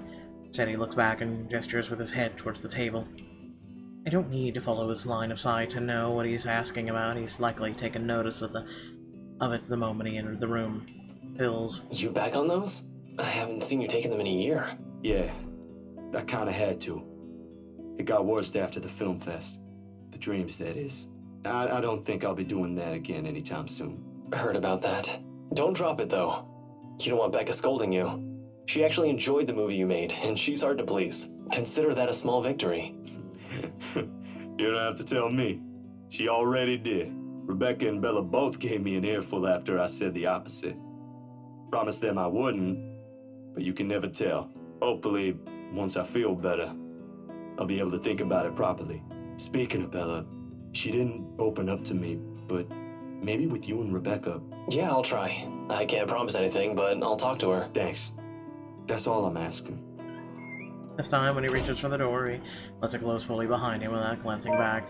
A small draft sweeps into the room as I close the door behind him, slightly disturbing the papers on the nearby fringe. A low note flutters by my feet, the letters on the surface glaring at me with mute intensity. Ermengarde Mansion, H. Wright, 11 a.m. for luxury living. After Ashton's warnings, they all hold a different meaning now. Next 2 days rush by in a blur, altogether leaving a collective mess of work suddenly piling up and new unexpected acquaintances or friends. Depends on how you look at it, really. Either way, I'm stuck developing these photos at 3 in the morning to reach a deadline set by an over-eager art director. Don't get me wrong, Julius is good, has a vision and knows what he wants, but damn, he can be too enthusiastic sometimes. Doesn't matter when you couldn't sleep anyway. There's nothing new in it, of course. After years of working as a freelance photographer, it's simply something I have grown used to. Get to know people, build a client base, do good work, cash in some late hours if need be, rinse and repeat. It certainly takes a whole while to get some footing on the field, but it's kind of that thing that pays off in the long run as long as you can keep at it. Give it enough time, you might end up with big names on your client list, names like the Wrights in particular. I never did pay much attention to them. It's virtually impossible not to hear about them when the local news channel or paper has something to say on their name. A party here, an acquisition there. Sometimes it's a new business venture, other times it's everyday gossip that's typically follows popular people like them. Not in a million years did I ever imagine I would end up working with such a high-profile couple, and between that and the fuss that comes with it, it leaves me no time to ponder over whatever happened to Isabella, or why Ash is so adamant we keep away from the pair. They do seem like the good folk, though, despite the whole fame thing. Sure, there's a rumor running around years ago about him being involved in some business scandal, but just like every gossip blown out of proportion by the media, nothing came of it, and eventually it simply died down. Much is definitely left to be said for the husband, but I doubt a woman like Miss Wright would pick him if he doesn't have any good points at all. Miss Wright, Hannah herself, though. She ain't particularly bad the way the press makes her out to be. The tabloids had it all wrong, that's for sure. Someone born with a silver spoon in her mouth, well, she ain't exactly what I expected. Among other things, the newfound friendship is what I least expected from her, but here we are. Although with a life as public as the Wrights, no wonder it's a woman who often gets the crappy end of the stick. I can't help but feel sorry for her. She's a real nice person when given the chance. Heck, she might even end up friends with Rebecca and Isabella too, if they weren't living worlds apart. Probably. The beep quickly pulls me back before the thoughts travel any further. In one practice motion, I carefully place the wet print I'm holding onto a drying rack and amble over my makeshift darkroom to get the last photos from the water bath. Inside the converted broom closet, the film processor lets out another soft clack before going on its standby mode. And its mouth alone photograph sits on the tray, barely visible with the lack of light. It's the last one tonight for the set Miss Wright requested. I don't usually make this a habit, giving away stuff, that is. It's bad for business, no matter how well-intentioned or generous you are. This exception, however. She did treat me well and was a pleasant companion all throughout the shoot. Even if she didn't ask, I would have probably just given her a few prints, just for the hell of it. Miss Wright ain't such a bad subject matter to begin with. And maybe this is just me, but for someone who has everything out the palm of her hands, all the money in the world, a loving husband, a plenty big mansion to call home, she's lonely. She just doesn't just appear like it. It shows in the tone of her voice, how she moves, and certainly in her smiles. Always hidden behind the glamour for the world to never see. Sometimes people like her, small things like this helps a little reminder the world can be kind too. Water drips from the paper as I blindly pick it up and gently lay it on another tray, holding a decent amount of photo flow. A few seconds later, under the solution it all needs before it's ready for drawing. No good rushing this last one, even if my body's already screaming for some decent snooze. My hand fumbles with the light switch, moving towards it with familiarity, while I fish for the squeegee among mess of tools on a drawer with the other. The bulb flickers twice before it glows, settles, and casts a soft light in the tiny space. When I glance back down, squeegee in hand, ready to finish the process and finally call it a night. What on earth? Her head is gone. I wouldn't say gone, it's just corrupted. Blurred and distorted beyond recognition, rather. The area completely smudged over, leaving no trace of the same sweet smile the good woman carried in all the previous prints. Damn, that was too careless. Common mistake to make, of course, if one is negligent enough to pick a newly processed photo in the dark, like I apparently did. It has happened before, loads of times actually, but I still can't help but feel a small pang of frustration over one mistake a newbie would likely make. With a sigh, I reach up for the switch again, intending to develop a new one from scratch. It could pass off for one of those supernatural pictures they show on TV, though. Memory clicks one cursory thought in the sea of many, and a short yet distinct second from the day before. A glimpse is all I got, but it's enough to burn the image in my mind. There was a shadow. No. A woman. In her 20s or early 30s, maybe? But with how far gone her flesh alone was come, it not possible to tell at first glance. The skin itself has already taken a sickly pale color, rotten in most parts, blood dripping from every open gash and lesion on her body. Bony hands gripping Miss Wright's neck with a noose, like straining the skin underneath with a vibrant shade of scarlet. I think when malice feels the gleam in her eyes. Zachary? Not for me, but for Miss Wright. Zach?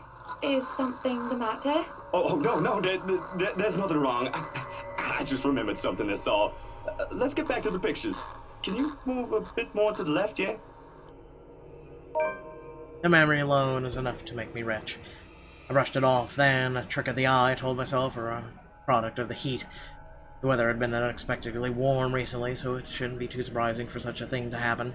And while blaming this on the usual fatigue and overworked brain, the weather, and an amateur error of my part, is far more convenient. It makes a whole lot of sense than what with the small voice inside my brain whispers. Same tiny voice that only makes itself known when something is afoul, the same one that's lent a curious ear to Isabella's worries about the mansion. And with each second I spend staring at the photograph, the murmurs in my head only grow louder against my ears. Someone has to know. Show the photo to Hannah? Show the photo to Ash.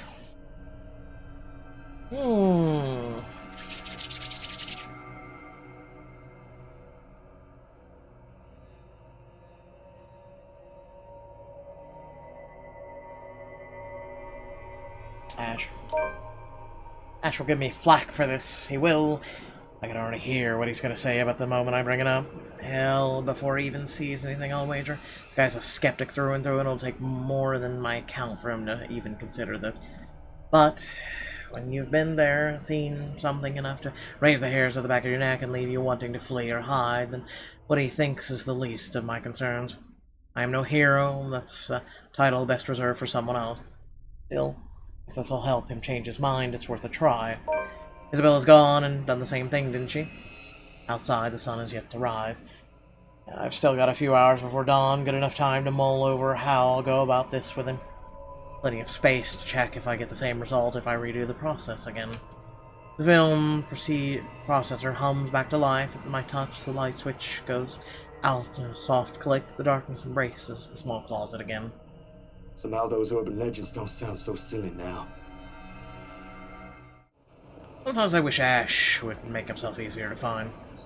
24 messages, 13 phone calls, and 1 visit to the flat later. I still have no idea which rock in Luxburn he went off to hide under again. The guy has his own place but refuses to stay in it. Has his own phone but doesn't answer any of the calls or give any indication he's gotten in my messages.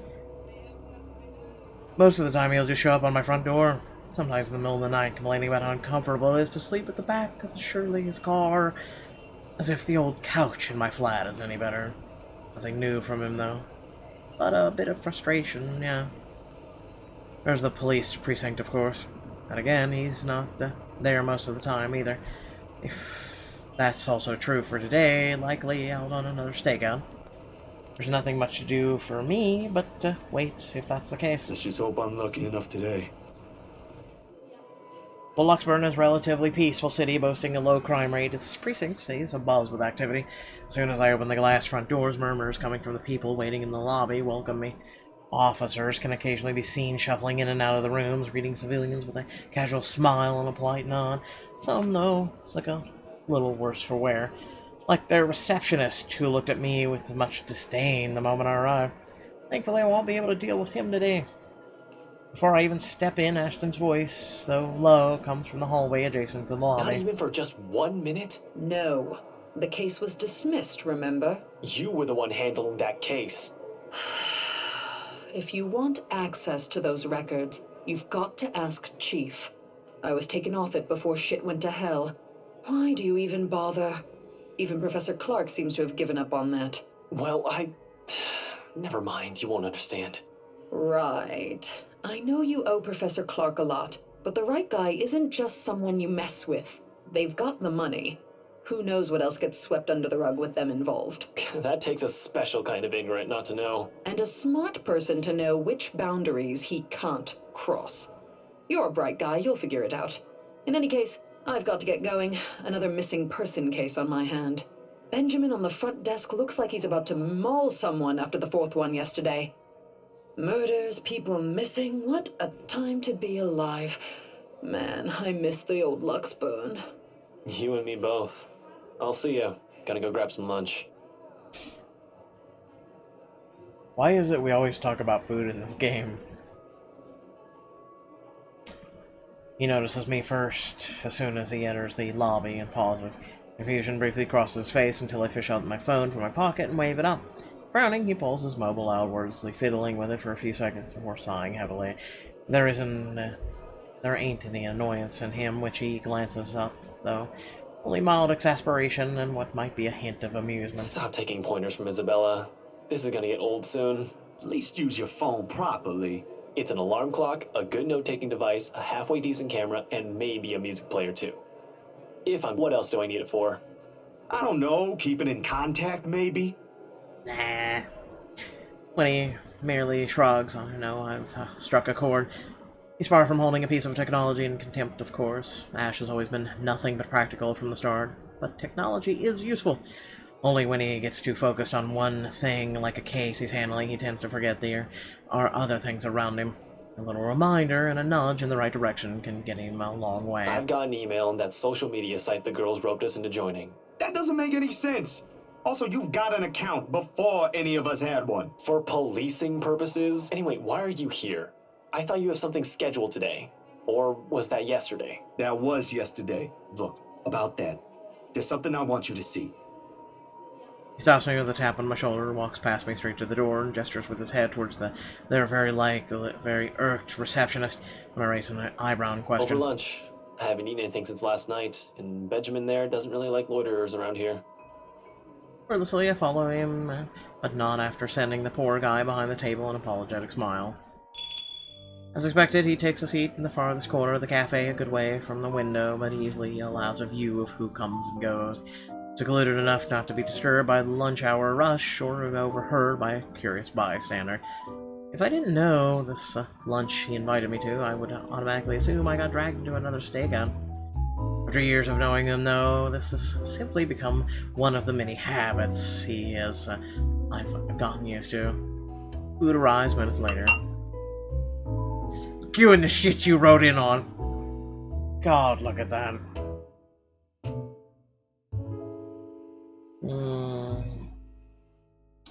A slice of their vegetarian quiche for me. Meanwhile, Ashton has opted for a cup of coffee with a gracious serving of... You having cake for lunch? Bitch, I might.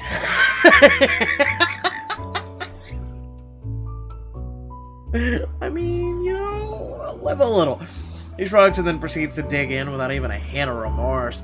Frankly, it's like seeing a child get his Christmas present early. Don't tell Becca. I'll get an earful. It's just for today. You should listen to her, though. The kind of work you do, you'll need to eat something other than sweets. I don't want to see you drop dead in front of my apartment again. I told you, Again. just this once. Have you been hanging out with Becca lately? You're beginning to sound like her. Nah, just for some recipes. But she has the right to worry, you know? It's like she's taking care of two kids. One bitch is on sweets, while the other on cup noodles. At least Bella knows how to cook. Hey, I can at least boil something. Wait, that's easy, right? I mean, you just put water in and... Okay. No, don't even think about it. You destroyed your own kitchen once by sticking a pressure cooker on it. I think my sister is a whole lot better than you. And this is coming from someone who has no other choice but to eat her cooking for some time. To be fair, he generally appears offended at the last remark. Hate will be too strong a word to describe how Sis and him usually interact whenever they're in the same room. Though, whatever appropriate word it is, I can say that with most certainty that the feeling's mutual for both. Ash thinks she nags too much, while Sis thinks he's trouble magnet I should stay away from. They're both technically right on their assessments. How's your sister, by the way? Still bullying white guys? What should I say?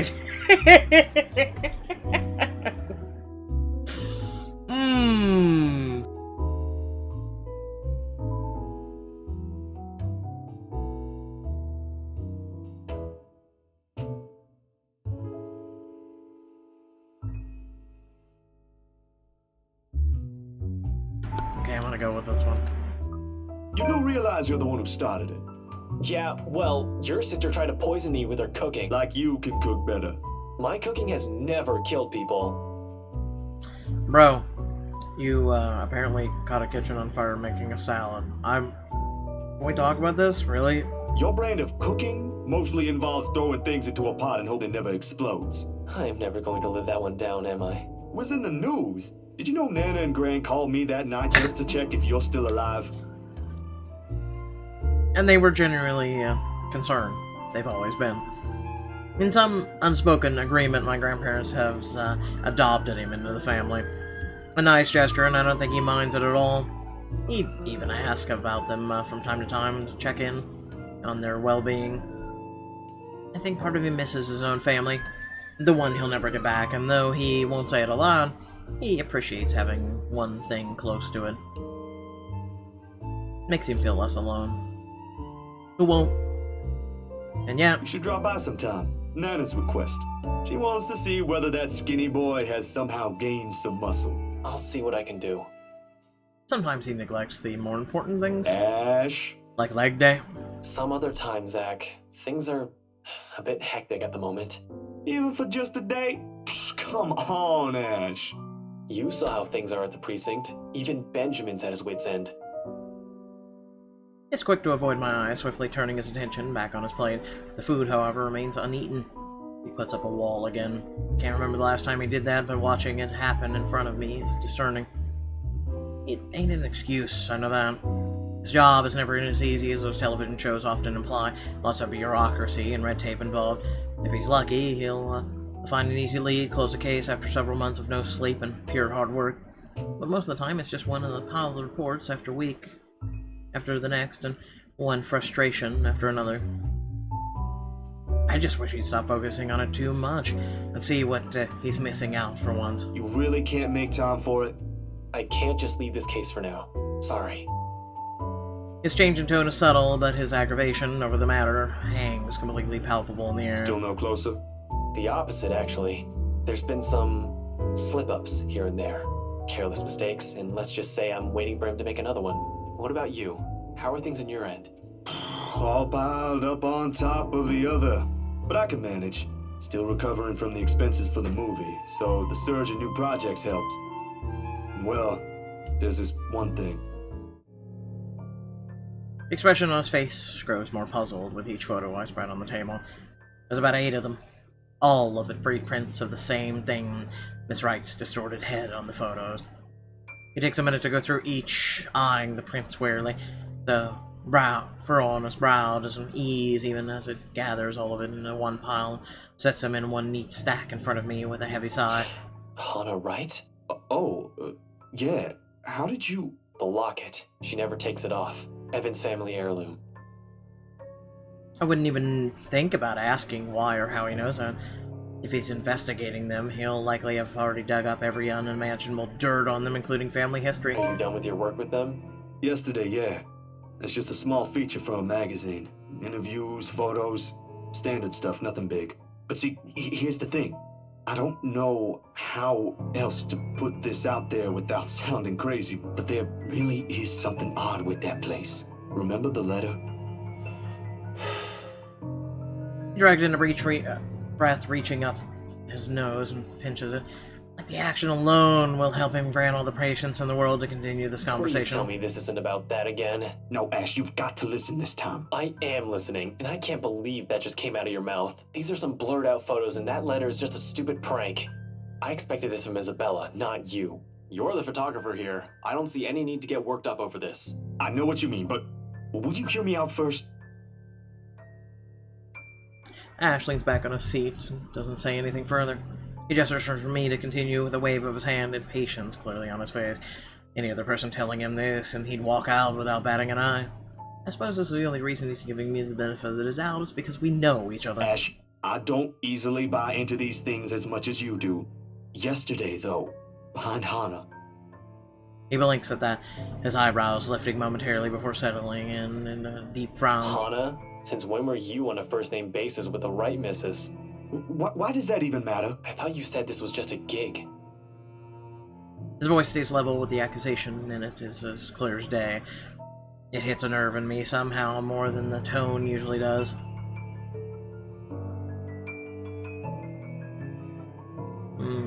I do get where he's coming from, but...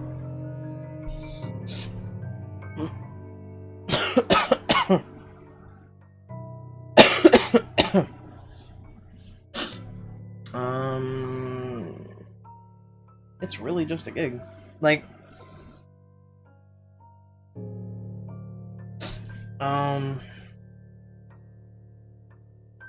That's not the point here. Is he assuming that we're... Why am I coughing as much?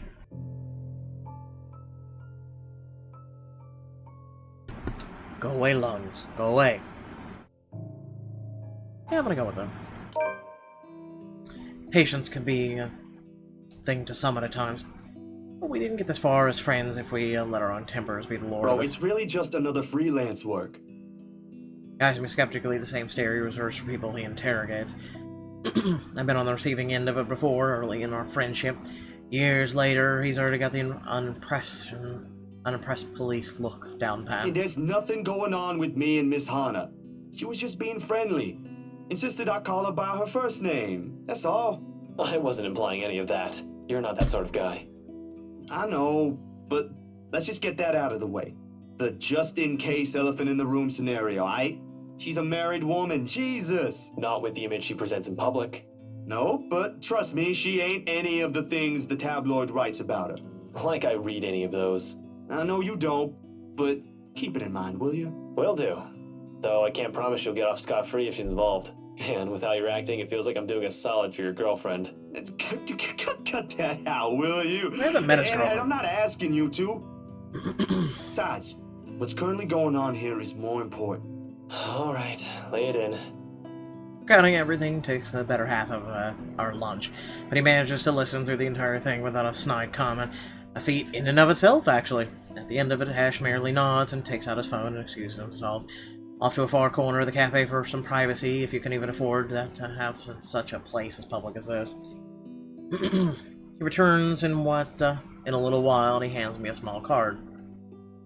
Okay, so it's Professor guy again. I can't stop you if you're willing to believe in this crap. Give this guy a call. You're better off talking to him than me. He's at the public library now if you want to catch him there. He used to be my professor back in the university. Oh, no, I don't think that... Go on. I already gave him a heads up. You know I can't help you out, man. He gives my arm a tap and walks off, mumbling about checking back how things are at the precinct. I don't see his face when he leaves, but I know this is his little, own little way of helping out, despite what he doesn't voice it. Of all the places, it never crossed my mind that I ended up wandering into a public library today, considering I rarely ever visited. Somehow there have only been this kind of disconnection between me and the books in general. Sure, some of them held my attention in my youth during the brief times of the day I was left to my own with nothing to do. I went through the whole Grand's collection, as a matter of fact. Read all of them twice or thrice even, but they never did hold it for long. Most of it never even sticked. Especially after I learned it's simply easier to do things myself if I want to learn stuff. Take the plan in the first place. But after Ashton went through the trouble to contact the professor, I can't just ignore it. Nothing but quiet greets me inside, though. Not that typical mum one would associate with the library, but one akin to a hush prior to impending trouble. Or perhaps I'm just overthinking again. I really like to think I'm just thinking too much about this, that this is just one of the lack of sleep talking. Regardless, apart from the group of students murmuring in a corner somewhere, the place is free of its usual visitors. All while my footsteps echo in a manner unsettling enough to raise the hairs on the back of my neck. Much to my relief, it doesn't take me long to find him, being the only occupant inside of the room. Professor Andrew Clark. Never personally met the man, but Ash has spoken highly of him several times. In fact, he is Ash's go-to guy when something troubling him with the case. My steps are unsure as I approach. At any rate, he greets me with a warm smile, like a grandson he hasn't seen in a long time. Ashton's friend, I take it. Zachary. You'll have to forgive this old man if I don't get your name right. Oh no, you got it. It's Zach. Zachary Steele, Professor Clark. He gestures at the empty seat across the table while he returns to his books. The next couple of minutes pass in relative silence as he continues to read and take notes from the pile he's accumulated on the table. Seems to be a common trend in this book, everyone having awkward silence in conversations. Maybe I should have just taken a book first before heading there. But before I can even get far into the idea, the professor clicks the book shut and sets it atop the stack next to him. Ashton told me you were hoping to get answers from me. Although I'm not quite sure what I could share, I'll do my best to help. Of course, there are a lot of things I want to ask. How do we get out of this mess in the first, among tens, hundreds of concerns in my head? But in the presence of someone I barely know, the thoughts will easily form.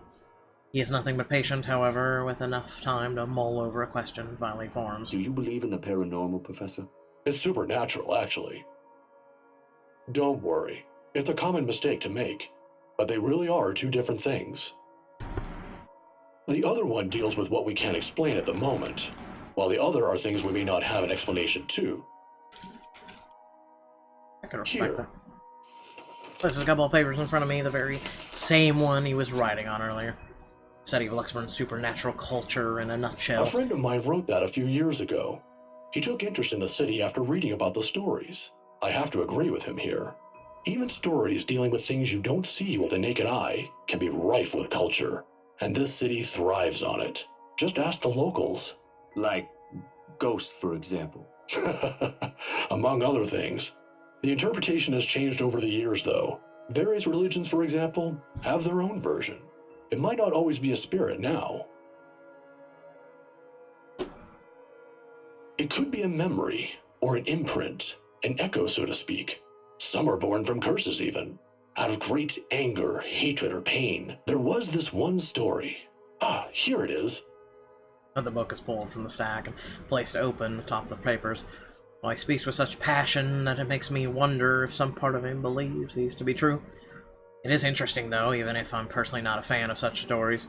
And soon, hours pass without my notice. In the end, it asked for something to be sacrificed in order to destroy whatever anchors the wraith. A sad tale, that one. But the simplest grudge can bring the ugliest, even in the kindest person, with some people none the wiser. Oh, I'm sorry. I just went on. I wish he would have actually gone on. Nah, it's good. Are you familiar with the Ermengarde Mansion, though?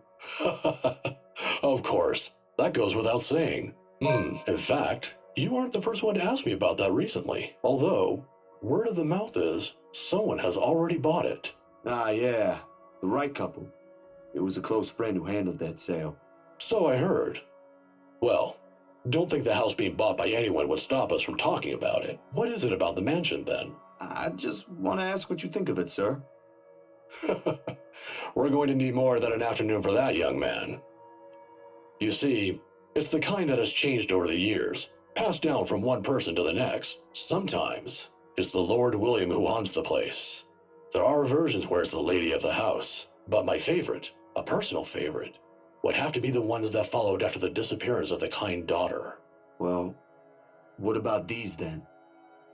There was a moment of hesitation on my part before I pull out Miss Wright's photos and lay them all out in front of him. Unlike Ash, though, the professor inspects each print with great interest. And that gives me hope, at least. When were these taken? Just the other day.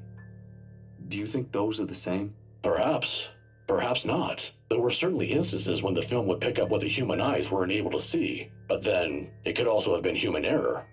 I didn't edit it in any way. You have my word on that, Professor. They all just came out like that. Then, if it is what you're thinking, I strongly advise against doing something reckless and further tangling with them. Accounts about them may be riveting to you, but most of it often ends in an unpleasant manner.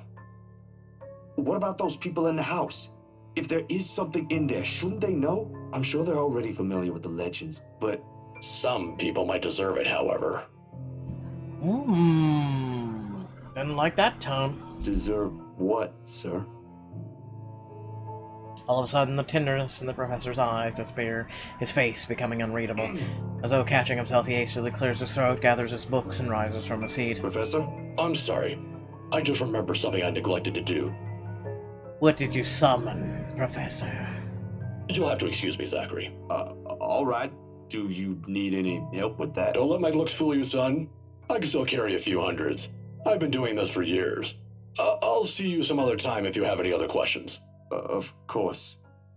It was nice knowing you, Professor. He doesn't hear it, however. In a few short strides, he's out of the library, leaving me and every piece of the whole mess amidst the oppressive stillness. Despite the answers gleamed, more questions surfaced.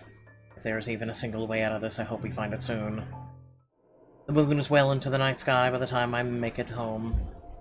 My heavy treads, and the sound of traffic outside echoing in my ears, filling the empty room with some semblance of life.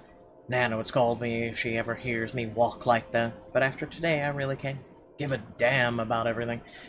The mattress creaks under my weight as I unceremoniously flop down on it. I find myself looking at the paper under my grip.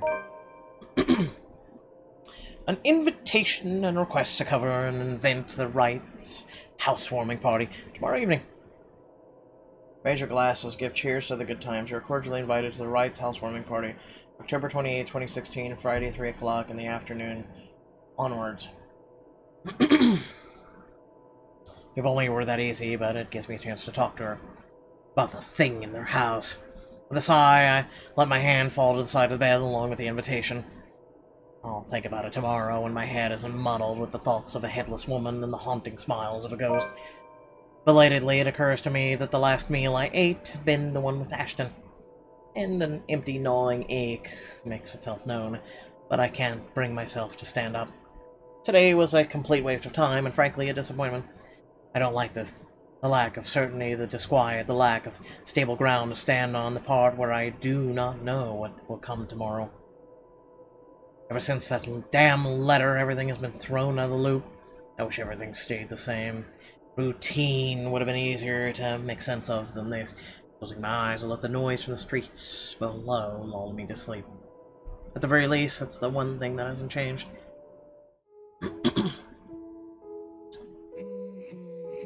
The melody carries into the hall long before I cross the threshold. Solemn but gentle, soothing, a reminder of what home is. Pa's firm but meaningful gaze, Ma's wistful smile, the warm rays filtering through the eaves of sunset, the distinct smell of wet earth and leaves after a long day's rain in our room. The room. Ma and Pa's pride and joy, a place we were once promised several springs ago. Yet it won't stop. No, wait! Come back! I'll be good this time! Please don't leave! Please stay! The floorboards are cold under my feet, more than it usually is. The walls more foreboding than what I'm used to. Farther and farther the room goes. Ma's singing ceases, and Pa... I can't hear Pa. Not above the raucous, clanging and deafening roar of gunshots, nor the screams replacing the comforting soft melodies. There's only the blinding fear. When the light breaks, her skin is already taken a sickly pale color, rotting in most parts, blood dripping from the open gash and lesion on her body. Bony hands grip Hannah's neck like a noose, staining the skin underneath with a vibrant shade of scarlet. Nothing but malice fills the gleam in her eyes. Scream ripples through the air. My whole body feels distant. Every limb heavy with lead, all unable to move at all. Not even so I can wipe the beads of sweat forming at my temple. This is what we call a night terror. Grasping of my breath easily fills the room in the wee hours, while I force it back into the steady rhythm. There's a tightness in my chest I can't shake off, my heart pounding against it as if it's able to burst out. Something cold has settled in my legs. Not the usual chill that comes and goes with the passing breeze from the window, but one strong enough to sting, shackle, and leave a frigid sensation creeping up my skin. With every struggle I make, the pressure winds firmly around my legs. Tighter, tighter, tighter, until it becomes too much. My heart stops. Another draft sweeps into the room and brings with it iron tang of blood. Thick, suffocating, filling my nose with a foul, sickening smell as I shift my gaze downwards and it slowly comes into view. Mouth stretching into a hideous smile and eyes brimming with nothing but madness. The stench of gore taints the air around me, and I can't look away. From it, her, from terror and death, her uncanny, twisted features alone scream. I try to open my mouth to shout, to ask for help, but my voice has left my body altogether. All I have is painful realization that no kind of plea will ever save me from her. When suddenly the bed dips.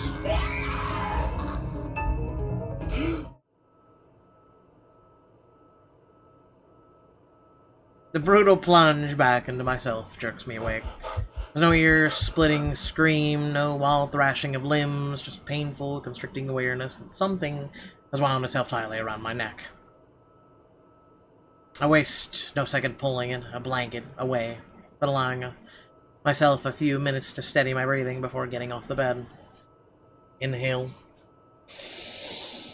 Hold. Exhale. 1 step, 2 steps, 3. But the dreams have gotten worse. It was unexpected, and I screamed. Ever since 2 days ago, no longer are they small cursory flashes that I'm used to, but vivid ones that linger. I can still feel the blood in my hands, the putrid smell of rotting flesh, the sickening crunches of bone breaking with every movement, and her cold, chilling eyes as they bore into me. I draw in one long, ragged breath, and before I know it, I'm walking out the door. Even in the waking world, it reeks. The bench in the park is far from the most private place for my thoughts on Luckburn, considering its location at the heart of the bustling city. But in the early hours of the morning, it provides enough peace and quiet for any poor, problematic soul who happens to wander there.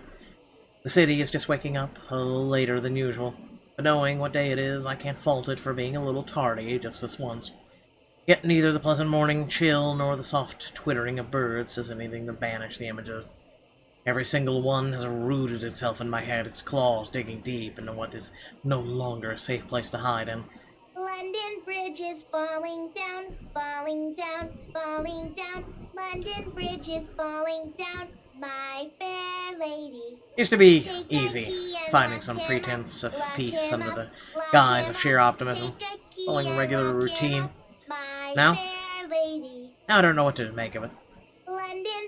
Shut up, child. Sometimes it's easier to run, easier to hide when everything's falling apart. That way, you don't have to be the first to witness when it does. It worked when things went bad with the movie, after all. It also worked when Mom and Pa were taken from us. Maybe it really is better if I just... Hey, mister! Oh, finally you stopped singing. The tiny voice gives me pause. When I look up, a little girl, maybe about 6 or 7, is peering at me. 2 wide eyes overflowing with what can only be the natural curiosity one typically sees in children.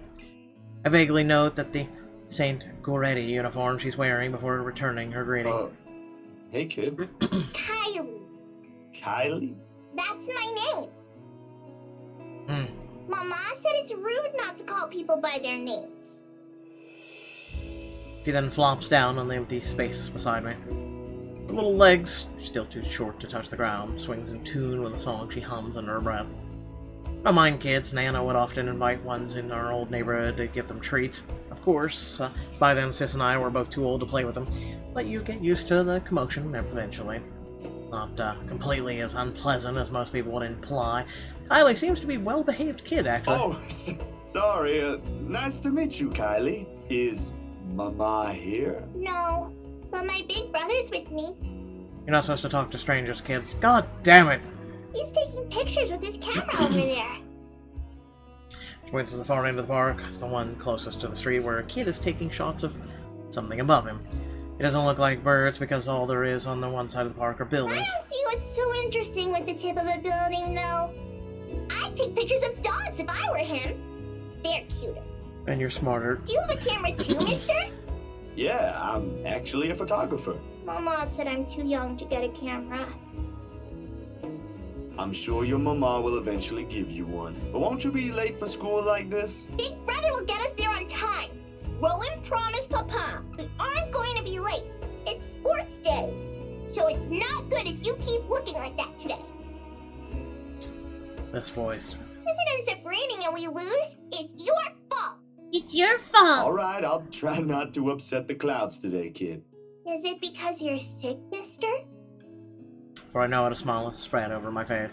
They say kids ask the toughest questions sometimes, and they sure do, with how sincere Kylie looks. Lying feels like doing her a huge disservice. No, not sick. Just having a very, very bad day. Why is that? Is that like when my big brother ate all of my pudding? He did that once and then cried. It wasn't very nice of him. Is your brother also Majin Buu? Yeah, think so. You see, there's this mean girl. She's given my friends and I a lot of trouble. Hard to keep up when things are like that, you know? Especially when you can't do anything. It's kind of scary. Makes you wish things will just stay as peaceful as they used to be. Maybe she just wants to be friends with you? I highly doubt that. Yeah, friends go play in the cellar. She already hurt one of my friends. What if she's just sad? Or maybe she just wants help. You hurt people to get help? No. That's what happened with Melody. I let her borrow my crayon when she left hers. Now we're playmates. It's not really the same thing, Kylie. What she did, they're pretty bad things. I still think there's another reason. Did you try talking to her? That's what Mama said I should do. Children.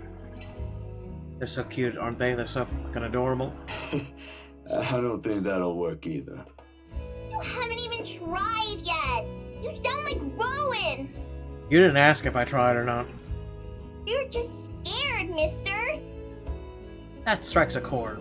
Maybe it's honesty in her tone or simply the truth in the words itself. I don't know why, but I can't help it. I laugh. Not enough to disturb an elderly couple taking a leisure walk nearby. Why are you laughing? Because you're a child. That's nothing. You're a really smart kid, you know that? That's what I've been doing, ain't it? Go full speed ahead, then backtrack when the going gets tough, stay in my safe zone because that's what I know. Once, Dr. Naravu said I should be the first one willing to deal with my problems before anyone else. I didn't show up on our next appointment after that. But he's right. And though I hate to admit it, knowing what I've seen, the kid makes a good point too. I've been so caught up thinking there might be not a way out. Maybe there isn't, or maybe there is, but that doesn't mean I should just give up and leave it to fate. Aren't spirits supposed to be humans before, right? And people they cared about lived their life on their own, smiled, laughed, like the rest of us does. Do they really lose all of it after death? You better get to school, though. You're miss sports day. You should have won yourself some awards, alright? Alright. Can I show it to you when I do? That can cheer people up, right? In the distance, her brother calls for her, and I took that as a sign to leave. Have things to do, to face, the first steps, they say. I'm good now, I think. Thanks to you.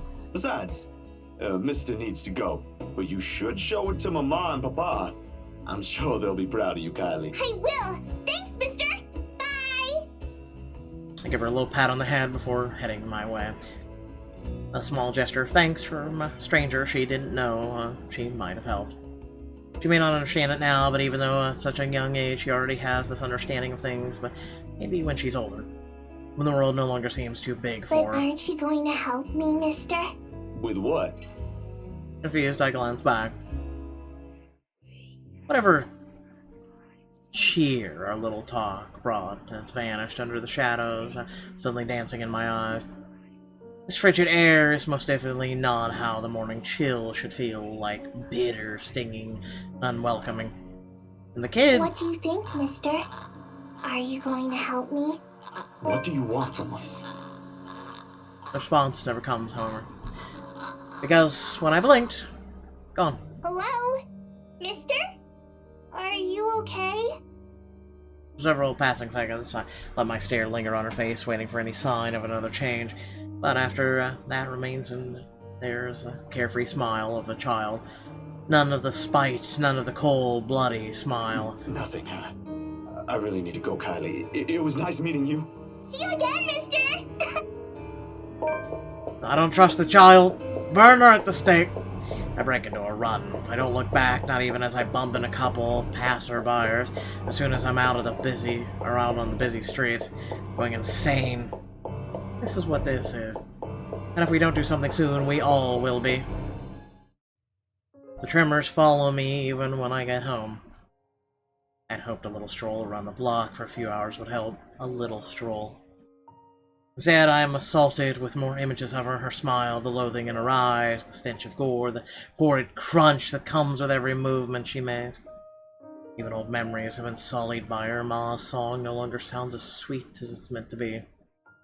In the end, all I've got is a sinking feeling that I will never be rid of her image, and another ridiculous idea that may or may not even work. The sun is already hanging low on the horizon when I make it back. However, the first time coming home feels more like a chore. Only I didn't arrive to an empty room. Because as I open the door, I'm greeted by none other than Ash. Sup, Z-Man? Called him. I told you we should have called him before going here. Oh, you're here too. It's fine. It is Ashton I see first, sitting comfortably on my couch, munching on my bag of chips, with his both feet propped up atop my coffee table. Unmannered, disrespectful, rude piece of...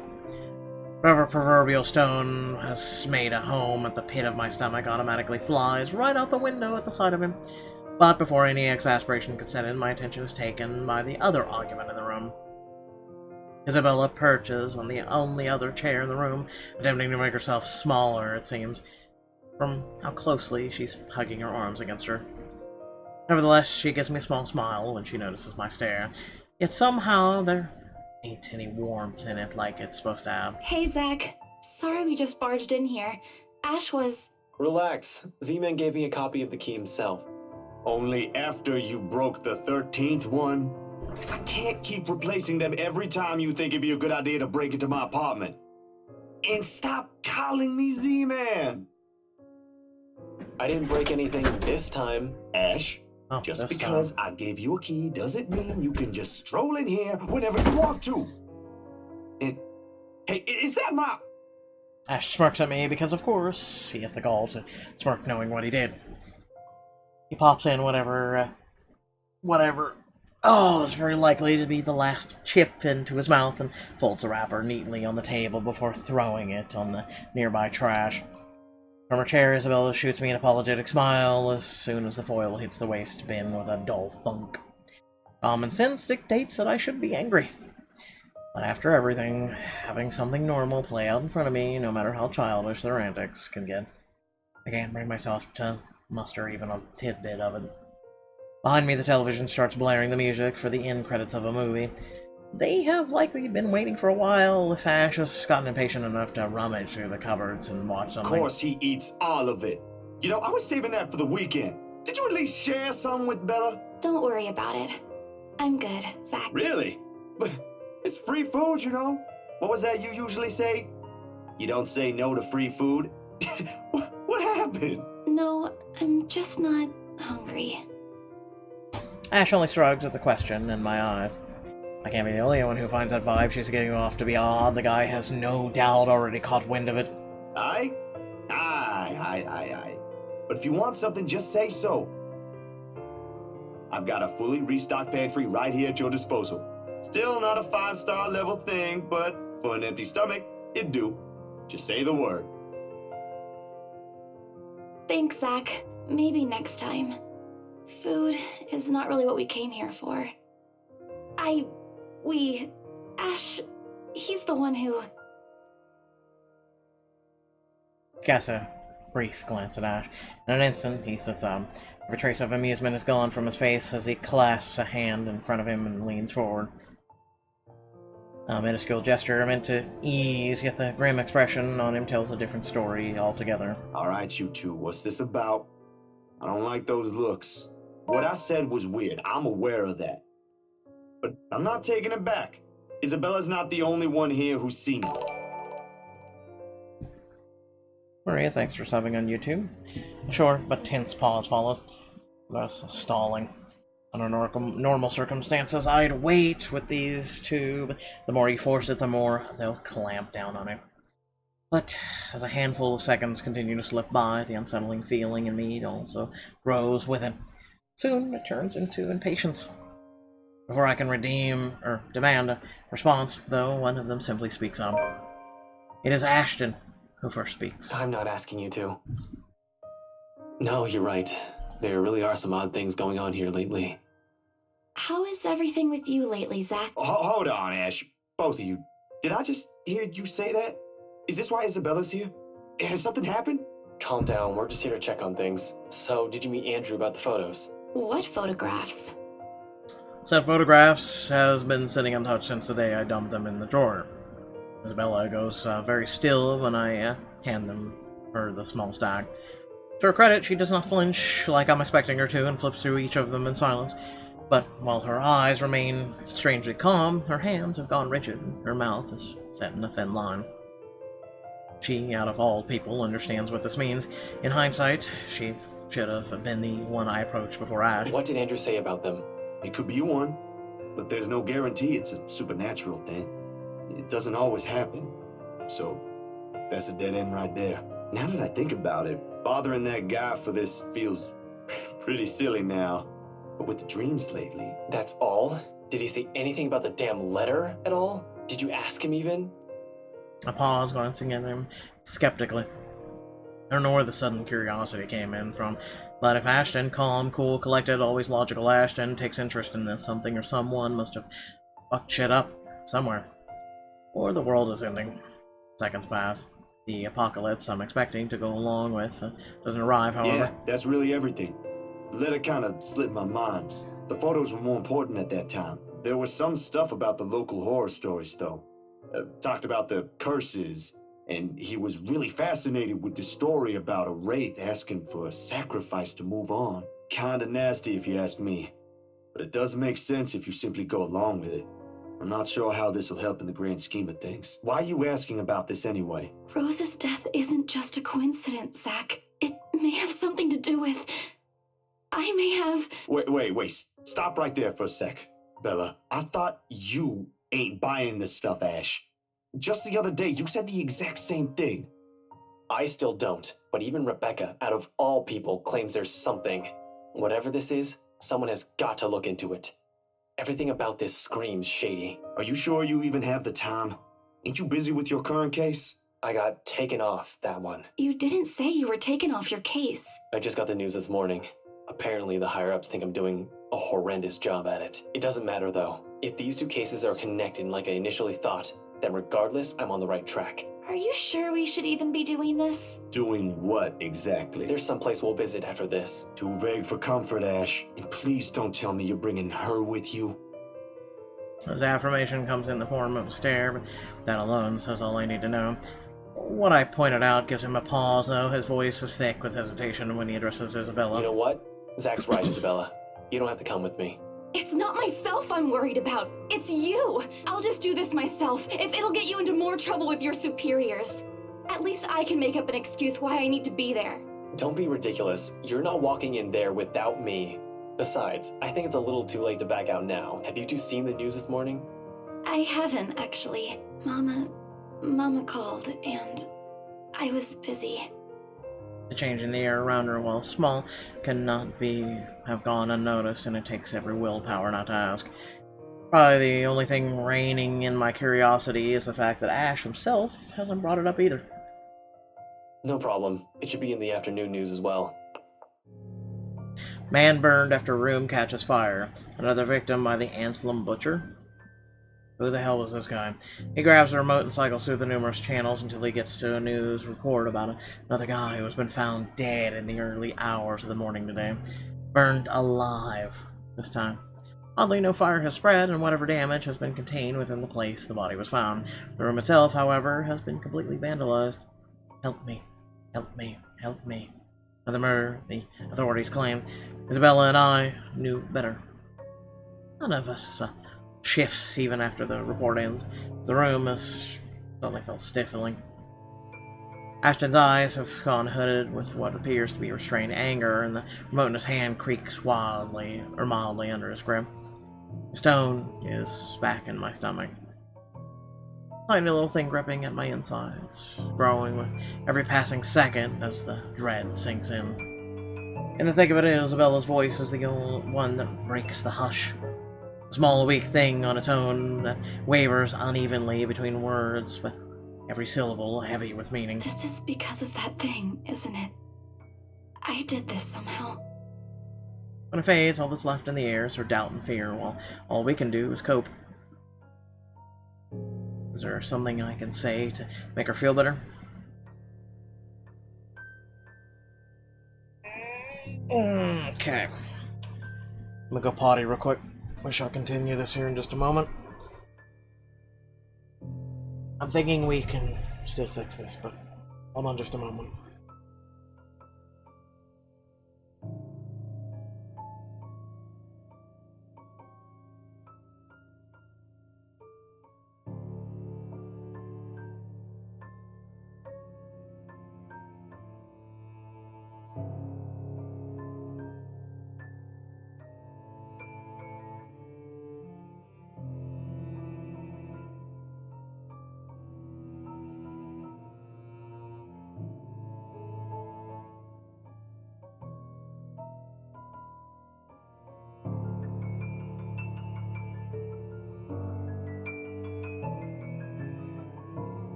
Give me a moment longer. I might have to kill someone. Just give me a moment.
Okay.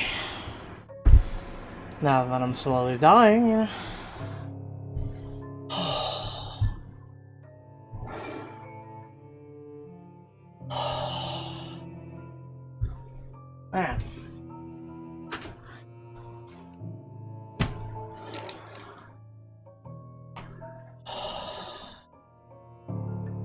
Just a moment while I regain my composure.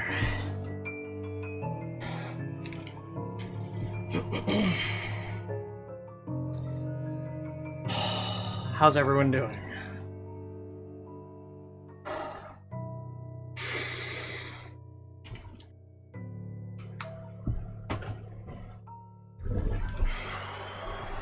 Okay.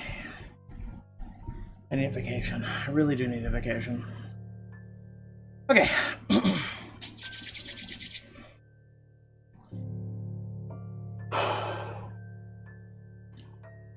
To fix this, stay silent. Fix It ain't too late. We could still fix this.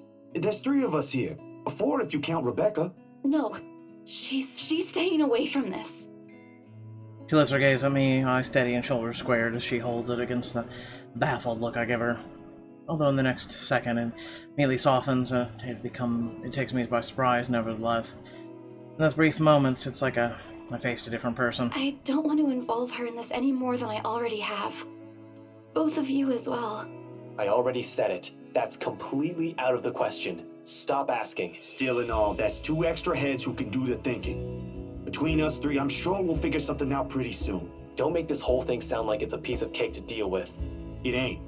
But better than sitting around, yeah? Plan is still a plan. You're going to shoot yourself in the foot one day with that kind of thinking. We don't even know who's doing this. The last 2 murders might just be similar incidents done by 2 different suspects. Hasn't stopped you from going after them before. Remember that time when you... Okay, stop right there. There will be no retelling of that incident today, Z-Man. Or ever. Keep calling me Z-Man and maybe I will. Suddenly, Isabella laughs. Through her muffled by her hands, it rings light and easy against the thick tension in the room. Still a far cry from the usual cheer she carries, but brings a welcome shift in the otherwise dreary mood. Thanks, you two. I'll tell you about it when he's not around. Give it up, Z-Man. She's not interested. Who says I'm not? Ash makes a face but chuckles at the jest despite himself. Why am I even friends with you two? Because you would have nowhere else to crash.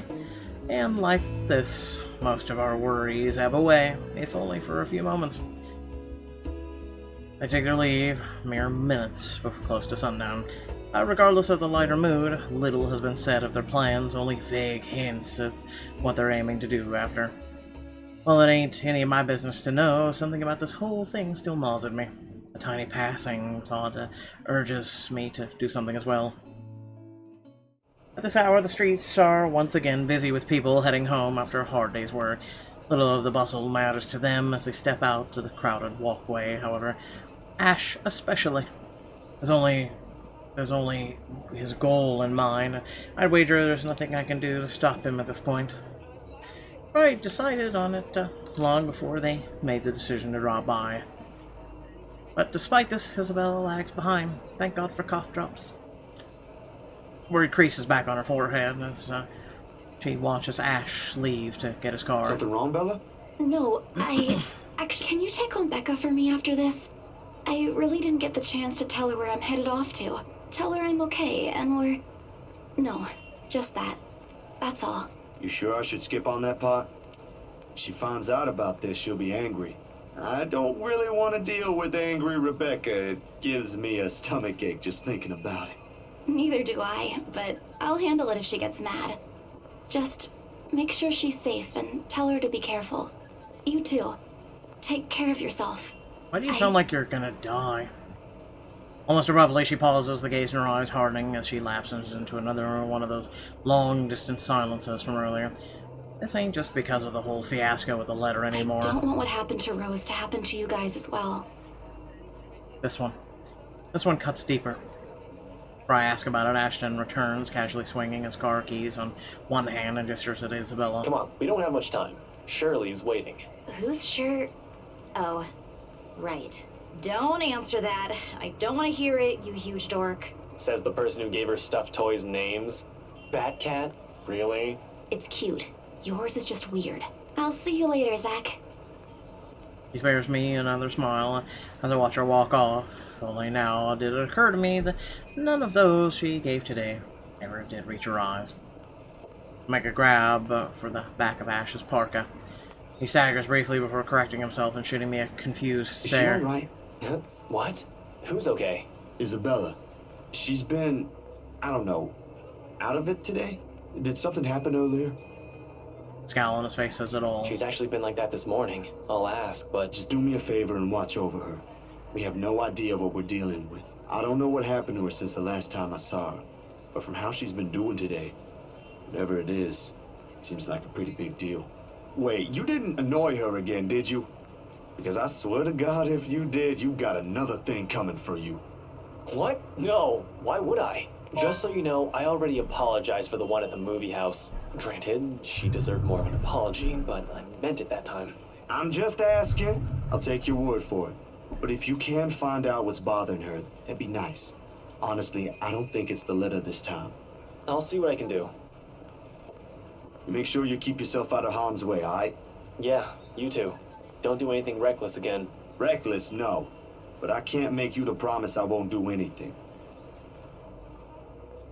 After seeing that, there's no way in hell I'm going to pretend there ain't a problem when there is.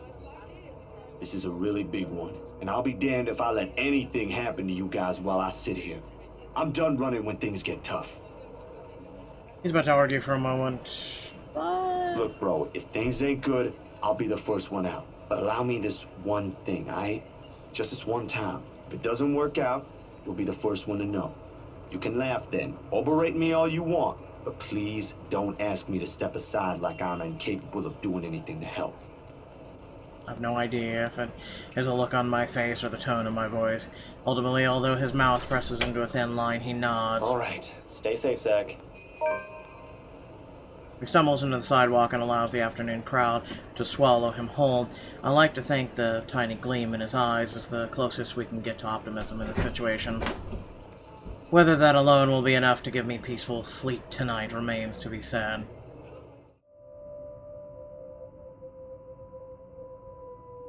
Night falls, and despite my best attempts, sleep continues to elude me. With her image still stuck in my head, flashing every moment, it catches me off guard with Ma's lullaby still echoing in my ears, no longer the soft tune it once was. And the terrible gnawing at the pit of my stomach is... it's no wonder I can't bring myself to drift off even a little. It is not as if there's a complete lack of things to do while waiting for sleep to come, if it ever will. And at 2:45 in the morning, I find myself cleaning my photography equipment for no reason other than just to pass the time. Though, if I'm gonna be honest, it's just not the night terrors that are keeping me wide awake tonight, but the anxiety and the hope I'll hear from Ash or Isabella soon. And for what's perhaps a 40-second time, my eyes shift over to the end of the table where my phone lies still. I've not heard from them since they left. They haven't promised a call, of course, but a small part of me wishes they would have the common sense at the very least. Waiting is a tough game, and with the concerns stretching out the minutes far longer than usual, it's impossible for more unpleasant thoughts not to enter my mind. Moreover, it does not help that when the clock finally strikes 3, my hand stills. It'll be complete and utter lie to say my heart didn't leap straight into my throat in that brief second. My whole body has gone motionless, ears straining for any further sounds. A couple of tense seconds pass, nothing. Of course, with how old the building, staying in, power fluctuations ain't anything new. Every now and then this would happen, leaving a few tenants in a rather bad mood. Like me earlier with my power flicking. Nothing unusual anymore after a few years of living here. But this time, the sudden hush brings with it stillness that raises the hair at the back of my neck and set my heart beating hard against my chest. Something reeks in the air, and in an instant, the place is no longer home.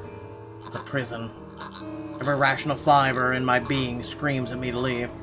I force myself to swallow and keep a clear head as I lay down all the cleaning tools and begin gathering together the rest of my things scattered around the table. The camera's body, lenses, filters, diffuser, phone, anything my hand could reach, but in the resulting panic, like in the nightmares, it is the scent that reaches me first. A foul, putrid smell filling in my lungs with the heavy stink of death.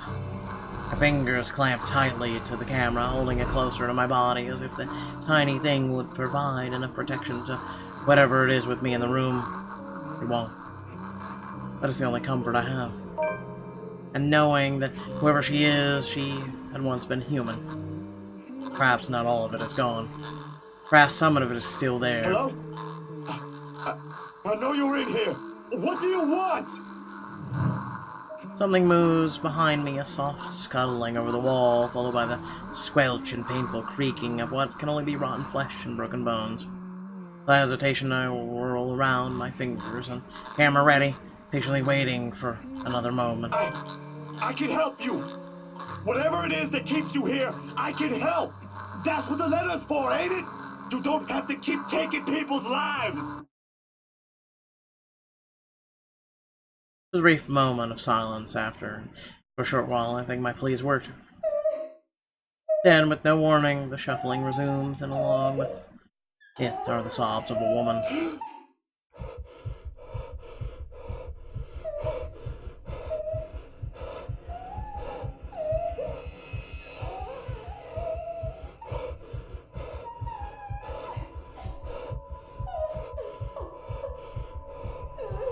I can only spend the...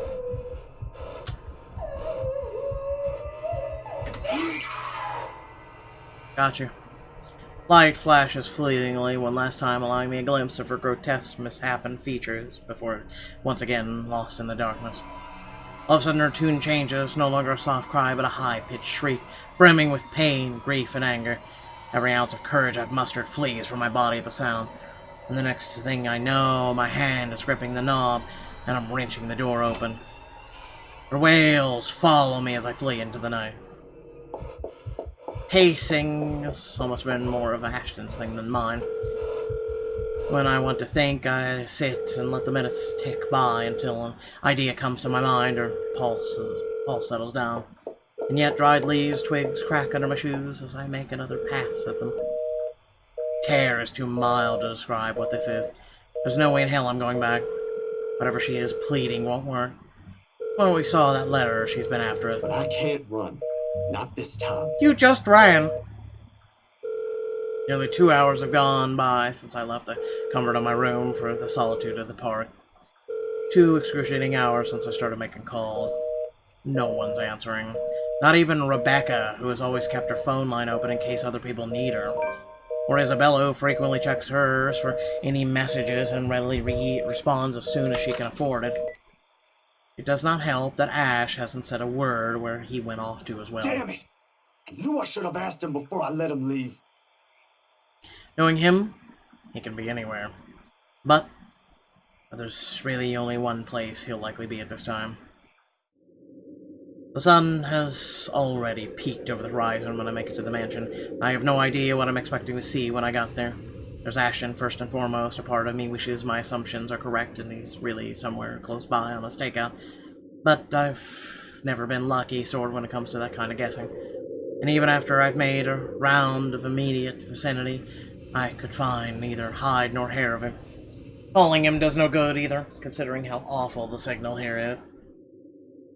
He can't be too far if he really is here. But if he is, he would have already noticed me by now. Instead, there's only silence. The kind too quiet to find any sort of comfort in. Even the trees seem to have fallen asleep with the rest of the mansion, and oblivious to what's happening around it, a small island of stillness in the otherwise fast-paced world. I wonder if the whole Anselm feels at odds with the rest of Luxburn. While the city is alive, growing every minute, breathing every second, and pulsating with life, the village remains unmoving, unchanged. Not surprising the legends still live up to this day, and why she's still here, walking in its hollowed halls. And beyond me, the mansion looms ominously. But now ain't the time for fear. Even if Ash is not here, I'm still got to let the rights know what I've seen, what's in their home. Whatever grievance Ash has with them doesn't matter. There might be grounds for imprisonment, but they don't deserve a brutal death at the hands of one malicious spirit. I'm sure Isabella would want the same thing. I head straight for the door without a second thought. It takes a few rings, the sound loud above the foreboding stillness before I hear footsteps on the other side. Get it? Only a Nancy would knock at such an ungodly hour. What time is it? Where's that damn butler when I need him? Before long, the door swings open, widely open, with Mr. Luke Wright standing behind it. Seething would be a complete understatement to describe him. Like this, I've got no doubt why Ash would find him a suspect. You? How the hell did you get in here? Something tells me this is where he's gonna say it. What in 7 hells do you want? I want to warn you, but simultaneously not you, just your wife. It's bloody 6 in the morning! Listen, sir, I know this is not a good time. Oh, it's not a good time! Did you even check the clock before coming here? I bet you didn't! Unlike you, the ones living in this house need to sleep. Come back when people are actually awake, or I'll call security on you. Before I get a word in, he slams the door to my face and bolts it shut with much finality. Wait, sir, you gotta hear me out. You're both in danger if you stay in there. Have you seen the news lately? Everything's not a coincidence. Only silence answers me. Maybe if it was Miss Wright. Oh, who am I kidding? There are limits to how far a person will believe in you. Then again, I didn't believe Isabella when she warned us. And now I'm here, desperately trying to save people, even if I'm aware it's completely out of my own capacity to do so.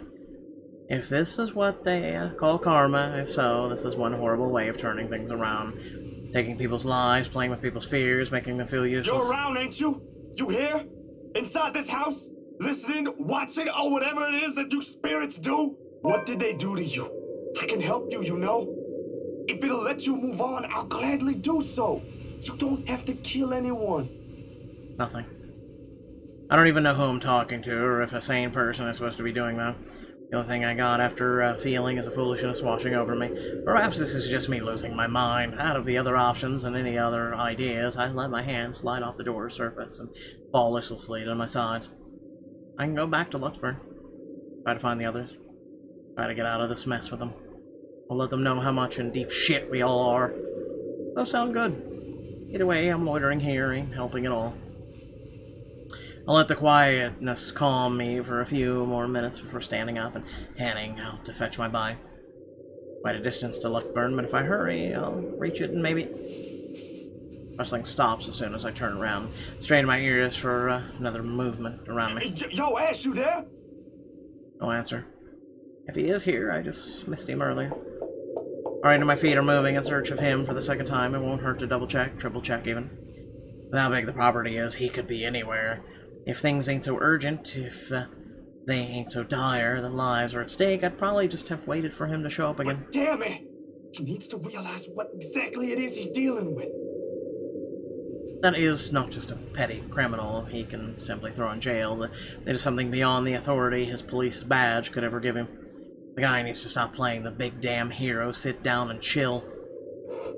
My breathing comes in short, shallow rasps by the time I make it to where I started. Still no sign of him, and beginning to think I'm wasting my time here. But that is when I hear it. I'd recognize the melody, the heartbeat, Ma's favorite song. I listen for a while, trying to gauge where exactly from the house it's coming from. My feet start moving before I can stop them. And there, as I circle a corner, from a room in the first floor, a single window is open, but I can't make out whoever's inside. However, I'm sure the singing comes from there. Still, why I'll hear an old tune here of all places, I won't know. It's not an obscure song by all means. It is a pretty rare to find someone who knows this. And for some reason, death seems to follow the song around. Panic lodges itself at the base of my throat at once. Whoever's humming might be. I don't want to be pessimistic now, but on the off chance that it's Miss Wright. Shit. I shouldn't just barge in there. I can put myself in danger before I can save anyone. Ash will tell me so in the exact same words. Might even write me a dissertation why this is a bad idea if he ain't so lazy. But damn it, god damn it. Someone could be in danger. Doo-doo. Doo-doo. In